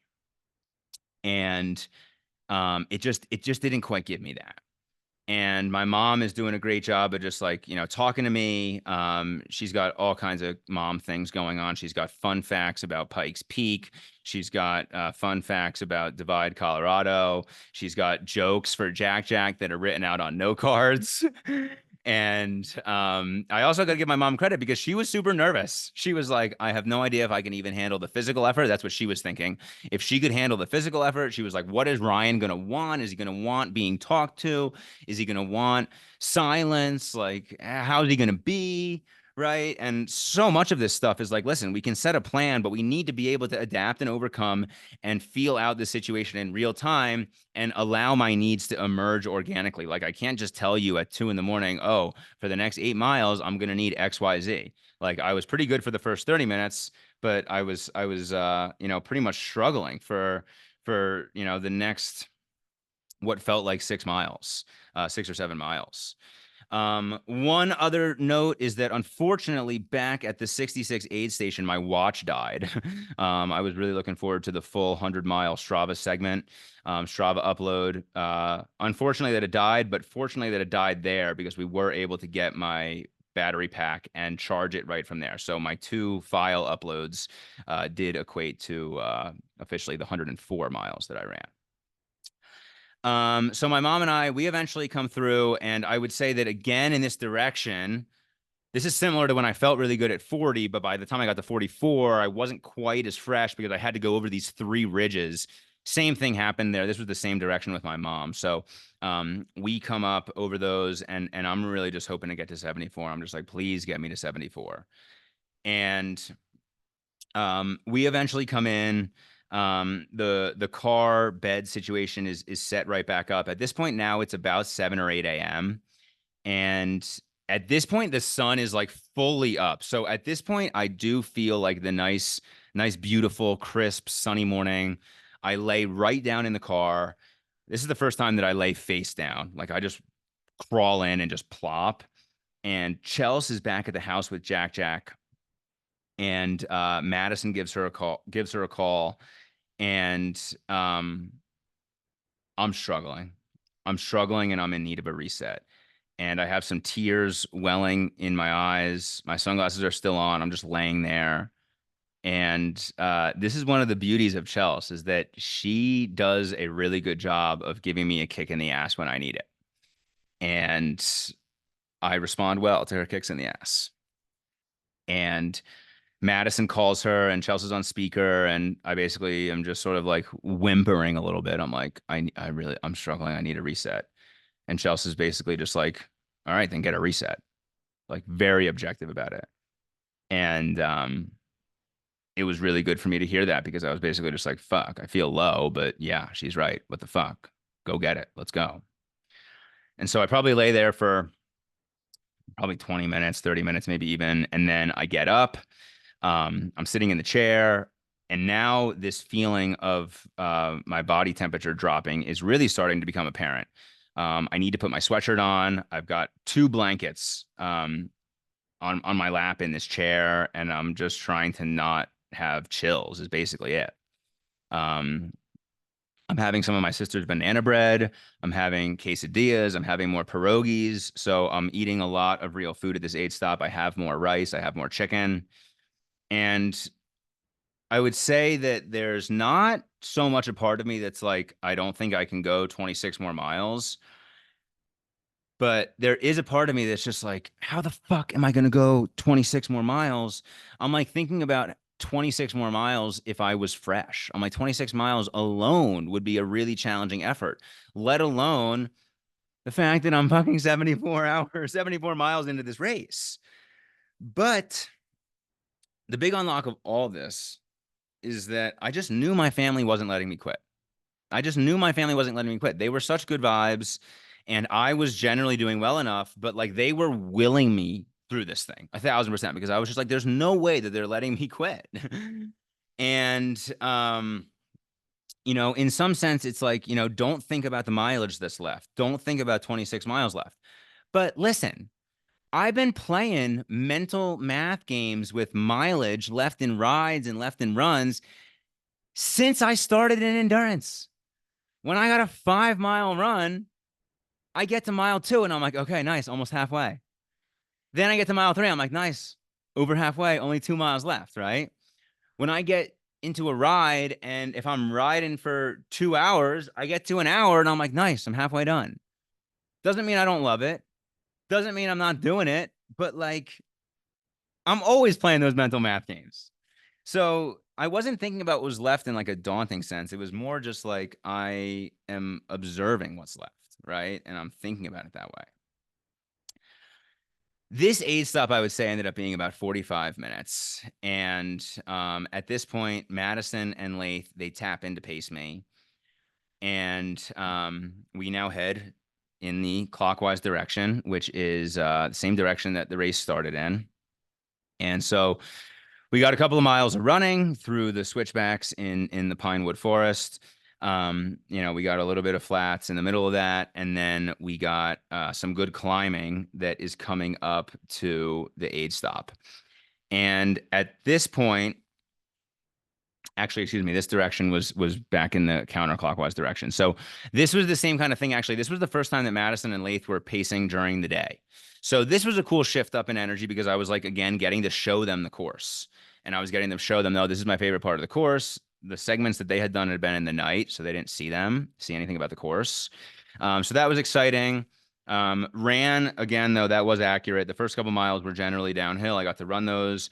Then we had some flats through the meadows, some good run walks in that. And then the final, I would say the final half mile is really steep and a little bit grueling, 20% grade. And at this point, it feels like I'm in a different body when I'm going uphill. And it's like I'm moving well on flats and descents, but getting uphill, I just like barely can move. It's like I have no power. It feels like I'm wearing a 60-pound weighted vest and I'm having to take breaks in the middle of the climbs. And at this point, I'm also, I'm over 12,000 feet of climbing at 9,500 feet. So this has been a huge effort already. And my mindset at this point is still, it's still committed to finishing. It's a little bit wondering how the fuck am I going to go 20 more miles? And I am into this range now where I'm like, okay, I've run farther than I've ever run before. I and I'm in this weird range where it's like it's already a huge accomplishment. I'm like, I've nearly gone 80, I've gone over 75 miles, and it's already a huge accomplishment, but it's not what I set out to do. And I need to stay committed to my initial goal here. I'm not trying to take some I'm not trying to come up short and rationalize how this is a win, right? Like that happened in Zion. That's all well and good, right? But I don't want this shit going down where it's like I'm starting to all of a sudden think it's okay to quit early and call it a win. Fuck that. I made a commitment. I'm running 100 miles. I've got my family here supporting me. I'm getting this done. But at the same point, I feel like I can't move uphill. And I don't know how the fuck I'm going to continue. I'm like, I know I'm going to keep going, but how am I possibly going to do 20 plus more miles here? And so I come up and I eventually finish that. And at this point now, Chelsea and Jack Jack and my mom are at this aid station. And I sit down in the chair and I would say that this is the first point where like I expressed that I was struggling and it really helped that Madison heard me and let me feel that because I basically said it feels like I'm in a different body going uphill and Madison was just like, yeah, it's crazy.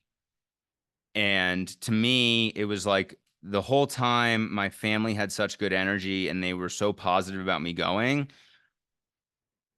and there was almost like a little bit of a disconnect on how much I was struggling at times, but I was struggling enough at this point that like I needed to express it and I needed to just like I needed that to be okay, right? And Madison acknowledging that was huge for me. And it was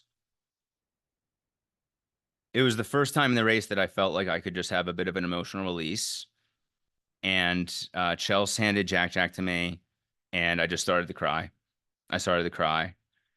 And I was thinking about Jack Jack and the fact that he's a 1 year old baby and the fact that he's out here with his dad running 100 miles.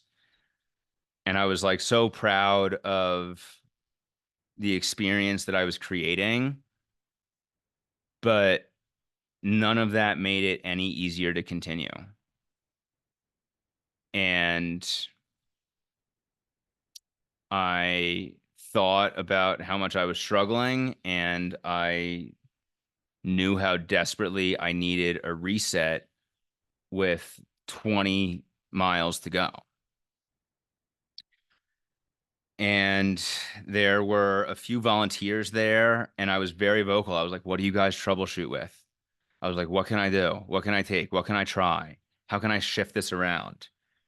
And they were just supportive of giving me stuff, and I had a bunch more Coke, and I started to shift my fueling strategy to having a little bit of a lot of things. I'd already been having a lot of things throughout the whole day, but it was really, you know, this point where it was like very little bit of trail mix, very little bit of quesadilla, very little bit of bacon, very little bit of chewy bar, very little bit of gummies. And it was like stacking all that together to give me enough. And Chels gets Jack Jack into the baby backpack. Madison and Lath stay with me. My mom stays back to manage the car situation. And the four of us, me, Chels, Jack Jack, Madison, and Lath, we head out for miles, basically 79 to 84. And we start off together, and you know, it's like good family hike vibes amongst all of them, but to me, I'm in the back struggling. And at this point, back at the aid station, I had started to take in the Tailwind that had caffeine, and I would like take a full one at the aid station. So I'd get like 200 calories of that in, plus the mix of all that other stuff. Um, then as we're kind of going through this and starting in this little like family hike vibe, I'm realizing I can't fucking keep up with them if I'm just walking. And Madison and Chelsea are walking in the front, and they're just like on a hike, and they're probably just doing, you know, 18-minute miles. But I'm looking at my watch and I'm realizing that I am not really running anything under a 20-minute mile. Or sorry, I'm not walking anything under a 20-minute mile. And so I basically strategized with Lath, and I'm like, Lath, listen, this is what I got to do. In order to maintain this 18-minute pace that Madison and Chelsea are just walking, I am going to need to run so that I can give myself time to stand still and take a break because I need that, and then walk. So my combination of running, standing still, walking, that will about equate to what they're doing, just hiking. But I can't just hike because my hike is basically close to 21-minute mile, and I'm still needing to stand still and stop, even if I'm just hiking and not running. And so all of a sudden, that's going to mean I'm doing 25-minute miles, and I can't do that. And so Lath and I, you know, we take off ahead of them, and it's pretty cool to see this all go down because, like, we see Madison and Chelsea behind us a couple hundred yards, like the whole time. But we need to stay with this rhythm of run, stand still, walk, run, stand still, walk. And that can just keep us slightly ahead of them. Um, a little bit after doing this, we also see a friend of mine, George, who was running the 50K. He runs by us, and it's great vibes to see him. And at this point, I'm doing a lot better than I was back at the aid station. I have some more fruit snacks, and I basically feel like I find my reset. And um, we're all making it up this big climb on the way back to the aid stop, and I'm about mile 82 or something like that, and I send in a video to the team, and I look like a completely different person from what I did just like 3 miles ago. And it was a combination of the caffeine, all the fuel, the fruit snacks, the run strategy, like all of these things are adding into the reset. And we get up to this aid station, and I mean, first of all, just absolutely badass that Chelsea um, paced miles 80 to 84 of a 100-miler with a baby on a backpack. And some of these climbs, I mean, she did them too. Like, these are these 20% grade inclines, you know, for nearly half a mile. Like, this is so fucking serious at times. And um, we finished this out, and at this point, I'm at mile 84. And this is the first time that I realize I'm not in a good spot relative to the overall time cutoff of 36 hours. At this point, it's about 11:40 in the morning on Sunday, and I have a 6.1 mile segment. Then I have another 6.1 mile segment right in the exact same, in the exact reverse direction. And then I have 4.4. And so I'm starting to do the math, and I'm like, I am going to need to do the 6.1 mile segment in about 2 hours, 20-minute miles. Then I'm going to need to do it again. That's another 2 hours. So that's 4 hours total. Then I've got 4.4 miles that I'm going to need to do in about 90 minutes. And I'm going to have about 30 minutes of stops. That's 6 hours from basically what's about to be noon until 6 p.m. And so in my head, I'm like, I'm really not in a good spot. Fuck. And I tell this to Lath, and I basically just tell everybody, like, hey, I need to get moving here because, like, a while back, I was at a 27, 28-hour pace finish. But between the long stops and then the double stops, I have lost a fuck ton of time. And so at this point, Chelsea and Jack, they take off, and my mom subs in. So it's Madison, Lath, myself, and then my mom. And it's very clear we need to hammer out these 6.1 miles in in 2 hours. And so we take off from this aid station and running. Um, we start running this long descent, and I clip off a 13-minute mile. And I'm like, I run a full mile down this really long stretch. And I'm like, this is great. Like I'm starting to bank a little bit of time, and all of my banked time can go into me getting more relief at the aid stations because I need to take time at these aid stations. And I banked the 13-minute mile, and then I'm into some just standard more run walk down now that I'm like kind of down this little valley situation. And I start to struggle a little bit more. And I start to rip off on this next run segment, and basically instantly, this is a long run segment where I'm knowing I can run for at least a half a mile straight. And the second that I start running, I need to pull over and have a bathroom stop. And I am starting to stress about the time, and I'm starting to concern about my physical ability to just keep going. And I have this bathroom stop, and this is the second time in the race that I say I'm struggling, and Madison just like lets me be heard. And she says, I know. And that was just all I needed to hear. All that I needed to hear was that it was clear that I was struggling and that that was okay. That was it. And so we unfortunately are not able to run this long half-mile descent that I expected to run, but I am able to turn it around a little bit. And so, there's some more run walk segments that are just shorter segments, in kind of the center part of this 6 mile segment. And we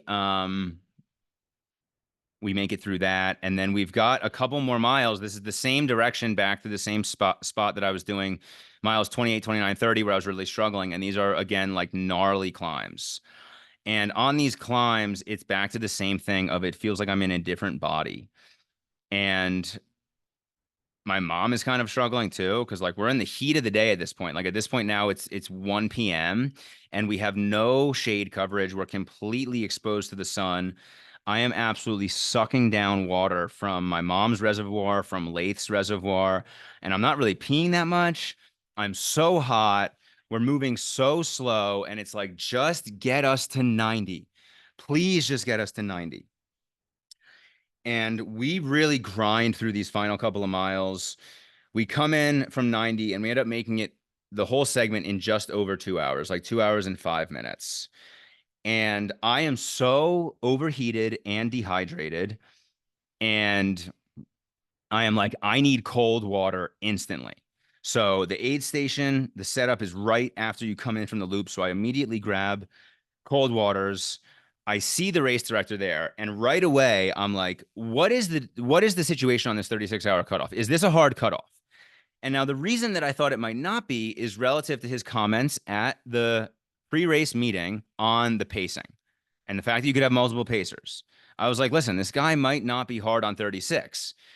And I'm like, there's still a chance that I can do 36. And I have 10 more miles in me, but I really feel like I need relief. And I really feel like if I can just be told that 10 more miles, if I can just be told that I'm not hard on getting that in at 36, that is just going to be huge for my mindset. Because even coming into that, my mind is starting to wonder, like, I'm here to run 100 miles, right, for myself. But like, I'm a competitor and I want it to count and I want to do it right. But at the same point, like, I'm being pretty objective about the math, and I'm like, this is not looking good for me. And he tells me that it's not a hard 36 and that he'll be hanging around a little after. And he's like, if it's at 6:30, right, which would be 36 hours and 30 minutes, like that, it's no big deal. He's like, as long as you're not, this is what he said specifically. He's like, as long as you get to the top aid station and you're not like delirious, like, we'll let you finish. And I'm like, great. That is all I needed to hear. So that whole exchange probably takes 30 seconds. I get those 2 cups of water down. I go back to the car and I lay down. And remember, I came into this aid station scorching hot, so overheated, so dehydrated.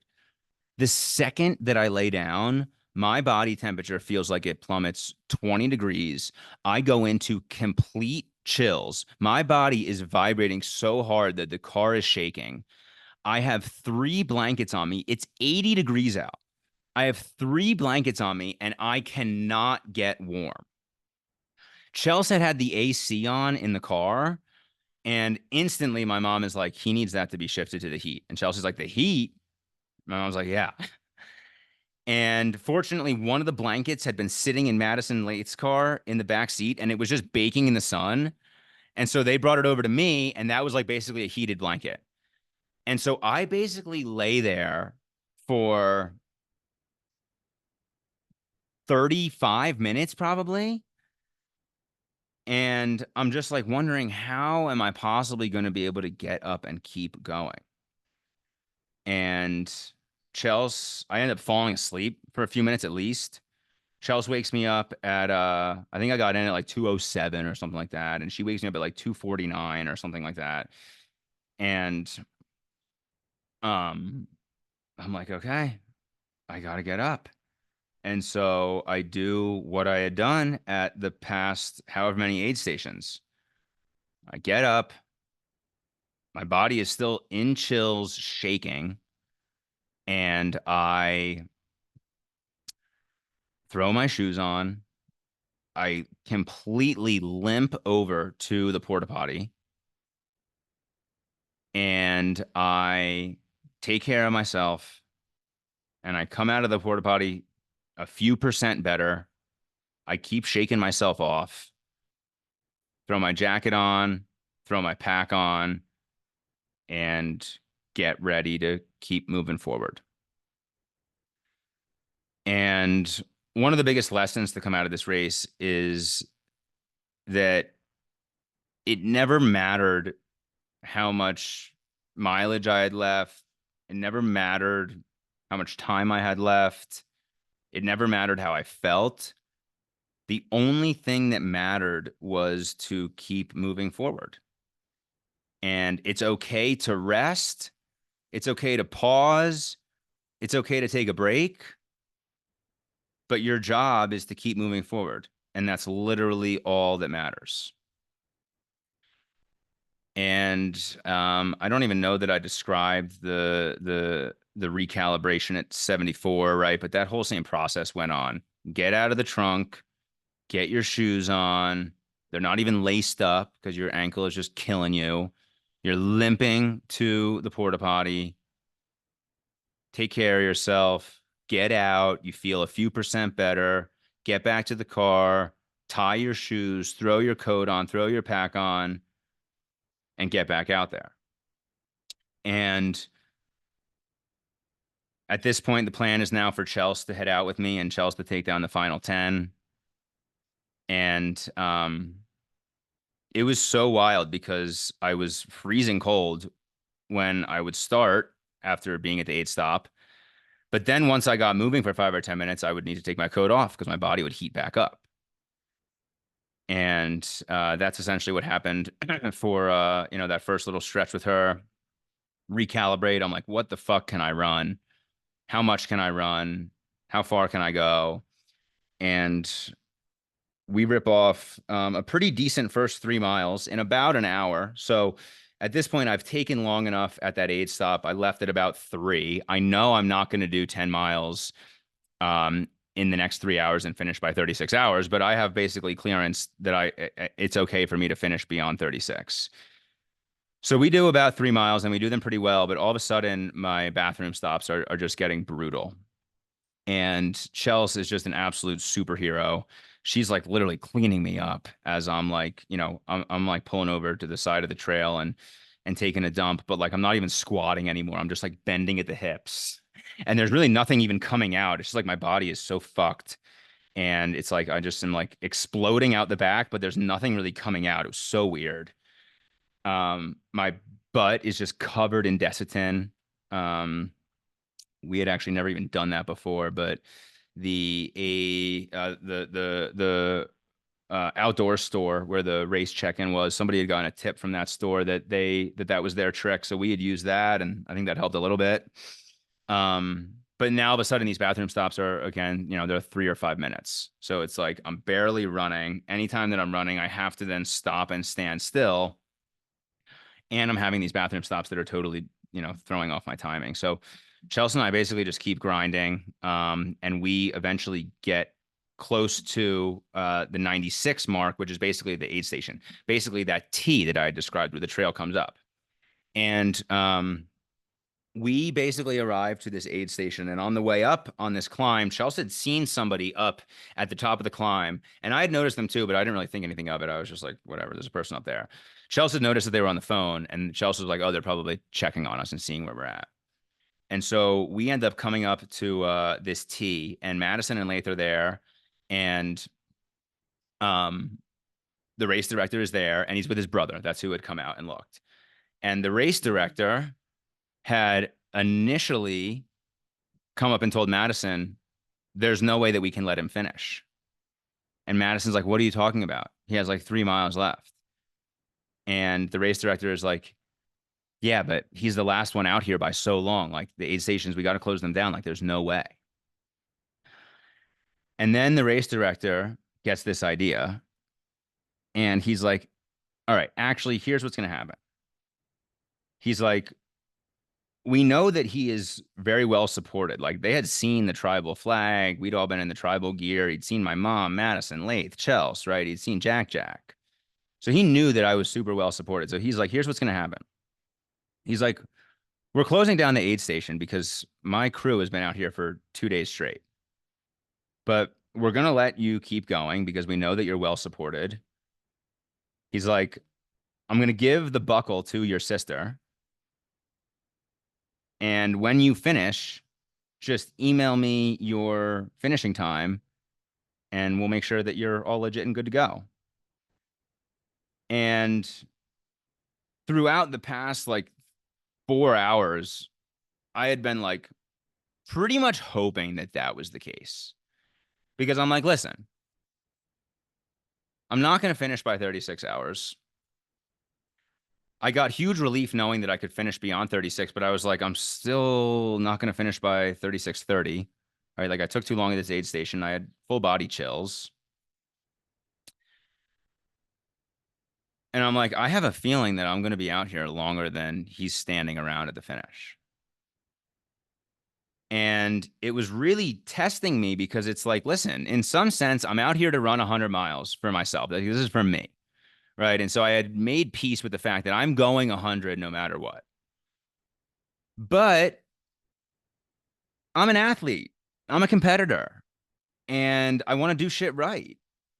And as much as we can say that the buckle doesn't matter, like I wanted the buckle. I wanted the buckle. And I wanted the legit time. And the first 100K that I did back in 2020, I was technically disqualified from that race because that was an unsupported race, and Chelsea took a pair of socks from me at mile 30. And we had no idea about any of the rules or any of that shit. And so we didn't think that was a big deal. We had actually gotten approval from someone at the crew spot that she could take them. And so there was this whole thing. And the race director was really kind, and he gave me the finisher vest. So he let me and my buddy who did the race, he let us get the Patagonia Black Forest 100K finisher vest, but he did not give us official times on Ultra sign up and just with the official race results. And I was basically just like, listen, I want this one to be legit, man. Like I'm out here to run 100 miles and it is about me doing it. And this has evolved to me doing this with my family and this being all about us having this experience together. But I want the fucking buckle and I want the legit time. And so when I heard that, and he shared that news with me, I was just very grateful. And that just gave me so much peace. So much peace of mind. He was like, your sister and Lath here, they're going to be your aid station. And they had my chair set up already. They had a bunch of bags of food. They had a bunch of stuff. And I was like, great. now I don't got to worry about trying to hammer these last four when like I'm just not in a position to hammer. And Madison and Lath, they get me some food. They had made me a burger. At this point, I haven't even mentioned this, but like it was so hard to get down solids. Like I took a bite of a burger and like this was happening with Cliff Bars too. Like typically I'm chewing a Cliff Bar and like by the time that I even taste it, like it's in my gut. I'm like, I don't even think about it. It's down. But now I'm like trying to chew and like the food is just going nowhere. So it became extremely tactically helpful for me to take down liquid calories because I was like, I can slam. I mean, water's not going down exactly how I would want it to, but I can slam 200 calories of Tailwind pretty quickly and easily. And I cannot get down 200 calories of a bar. Like it'll take me minutes to get that down. So I took a bite of this burger and I probably chewed it for literally 90 seconds. And then I was just like, there's no way. Madison and Lath had some chips and guac. That was an easy thing to get down. I was like, great. And we shook hands with the race director. I thanked him endlessly. And Chelsea and I headed off. And then knowing that we didn't have to worry about time, I mean, we just took our time. Chelsea and I just walked together, and it was really special to be with her and have her help get me to the finish. But I would say that those final 4 miles still not fucking easy. I had sent a video to the team at mile 96 shortly after I had talked to the race director. You know, good vibes, knowing that we're bringing it home. But 4 miles left. It might sound like nothing when you've done 96, but it's so much longer. And we were just walking, and we had to go over those three ridges, right? Because this is now in the clockwise direction. And the last 99th mile, I mean, it just feels like it takes an eternity. And I'm having to stop on the trail. I'm spraying out the back. I'm struggling hard, but we keep moving forward. And we eventually come up to the top of the ridge where you overlook the parking lot. And it was the coolest freaking finish line I've ever had in my life. The parking lot was completely empty aside from my family's three cars.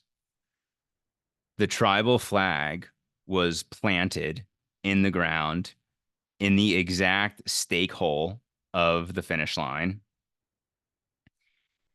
And Chelsea and I just look down from the top of this ridge, and we can see my mom is holding Jack Jack.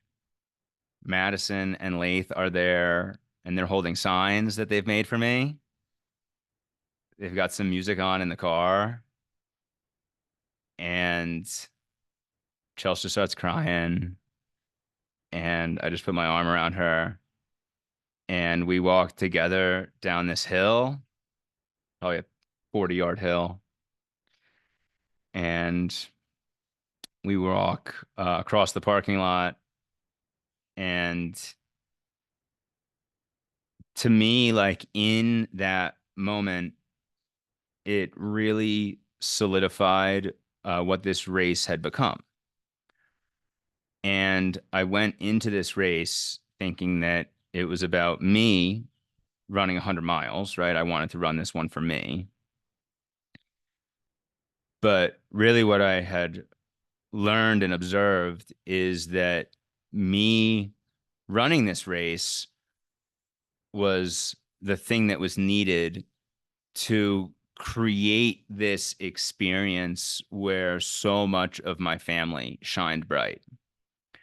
And so much of me getting to the finish was about my family supporting me to get it done. And I don't know that I finish without my family. And I don't know that I don't finish without the tribal team in the chat giving me love, giving me energy. And so to me, it was like, Ryan as an athlete, I am incredible. I am capable of incredible physical things, but it's really all built on the support around me. And then maybe that paired with like my willingness to do something that's really hard. and really challenging and really push myself, but be open to support. Like maybe that's what it was. And Chelsea had given me a card on the morning of a race on the morning of the race, and she said, "Your purpose is not the thing you do; it's the thing that happens in others when you do what you do." And I just felt like that played out completely in the entire race. Like by me doing what I do, which is doing big time endurance events, doing things that push me beyond what I think I may be capable of. I got to see what happened in every other member of my family, and seeing Chels just absolutely take over crew chief and the planning and the logistics and the organization and the support and the maintenance of Jack Jack and all these other things that she did so well. And then also her ability to support me and to encourage me, like that, like she was shining so bright. And the same with my mom and the way that she was just able to do all of her quirky little mom things with her jokes and her fun facts, and my 100-mile race, creating an outlet for that part of her to shine so bright and for that part of her to help me. And Madison and Lath, and like seeing them working as a team to uplift me, and seeing like their qualities play off of each other and shine bright, like it really taught me that this was really a full family experience rather than just Ryan running 100 miles. And as I crossed that lot and went over to the tribal flag to finish, um, I planted my poles in the ground when I made it. I gave Chelsea a hug, and I didn't have this sense of like I am so exhausted, right? And I've just done 100 miles. Like my effort was light enough coming in on those final miles that like I didn't have that big body temperature change, right? Like I was pushing hard coming into 90. That was why my body temperature changed so drastically. But coming into the finish, like I was exhausted and I was tired, but my body was physically okay, other than the fact that I was just moving crazy slow.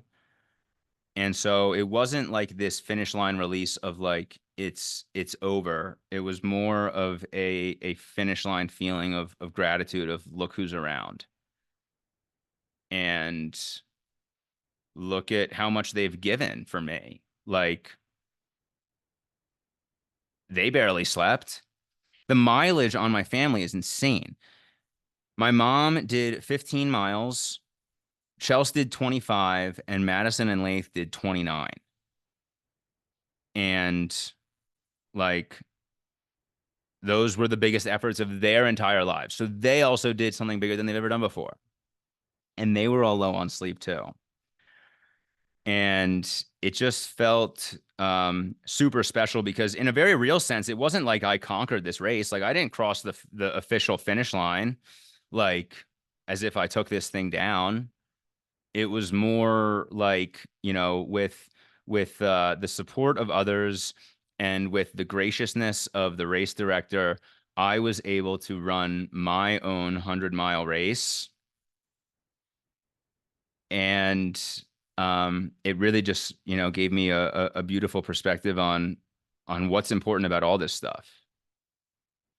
And I think that the biggest thing that sticks out to me now that, we continue to have these incredible race experiences inside the tribe and with my family, included in a lot of it, is that these races are all about the stories and the characters and who's involved and their trials and tribulations and their ability to adapt and overcome and their ability to give a little bit more of themselves for the communal goal.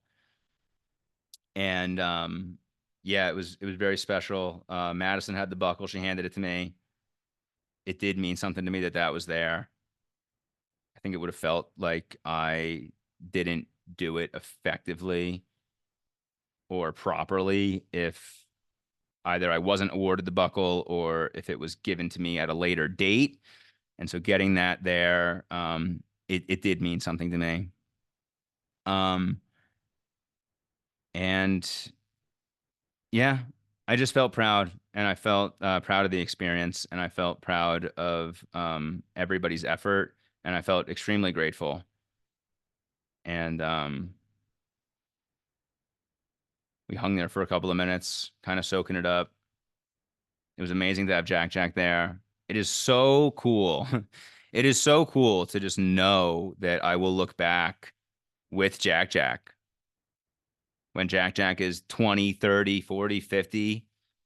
Like, God willing, we're able to look back on these memories together and to be like, yeah, little Jack Jack, these are pictures of you and me when I ran my first 100 and you paced me for miles 80 to 84.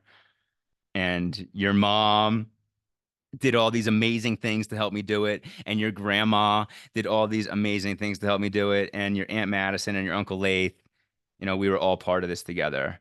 Um, and so yeah, that's really what stuck out to me, and what I was feeling as I finished. Um, we have some really cool photos that just like capture the fact that it was just us. It was literally just us. There was not a single other car. There was no finish line from the race. There was no aid station. My finish line was 37 hours and 40 minutes. I was closer to day 3 than day 1. And I had conquered 16,000 feet of climbing. I had done it at about 9,500 feet of elevation. And I do not do that without my family just believing in me the entire way. And I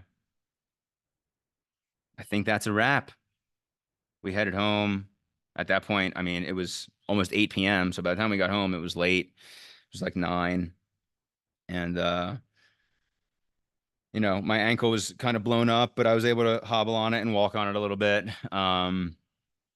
Showered, got some water in me. I didn't want anything to do with food.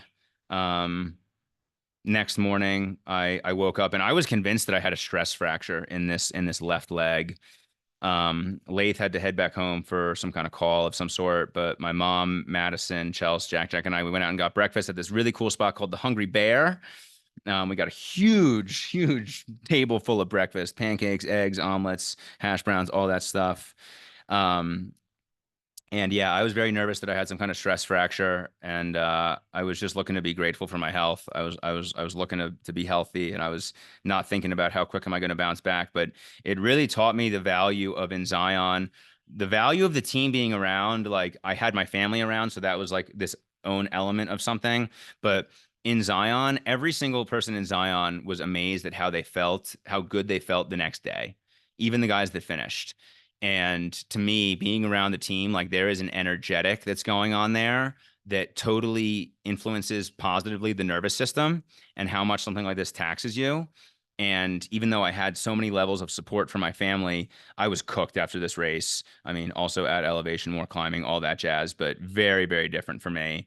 Even though I did only go 70 miles in Zion, I still think there should have been some level of it being comparable, and it wasn't comparable at all. I was smoked after this thing. Um, Fortunately, after 3 days or so of really taking it easy and sitting on the couch, my ankle swelling went down astronomically, and so I think that my ankle is actually pretty fine, which is amazing. I think it's just swollen up and blown up a little bit, but no, it's doing pretty well. Um, Perhaps I'll distill some more lessons from this, but perhaps this will be it.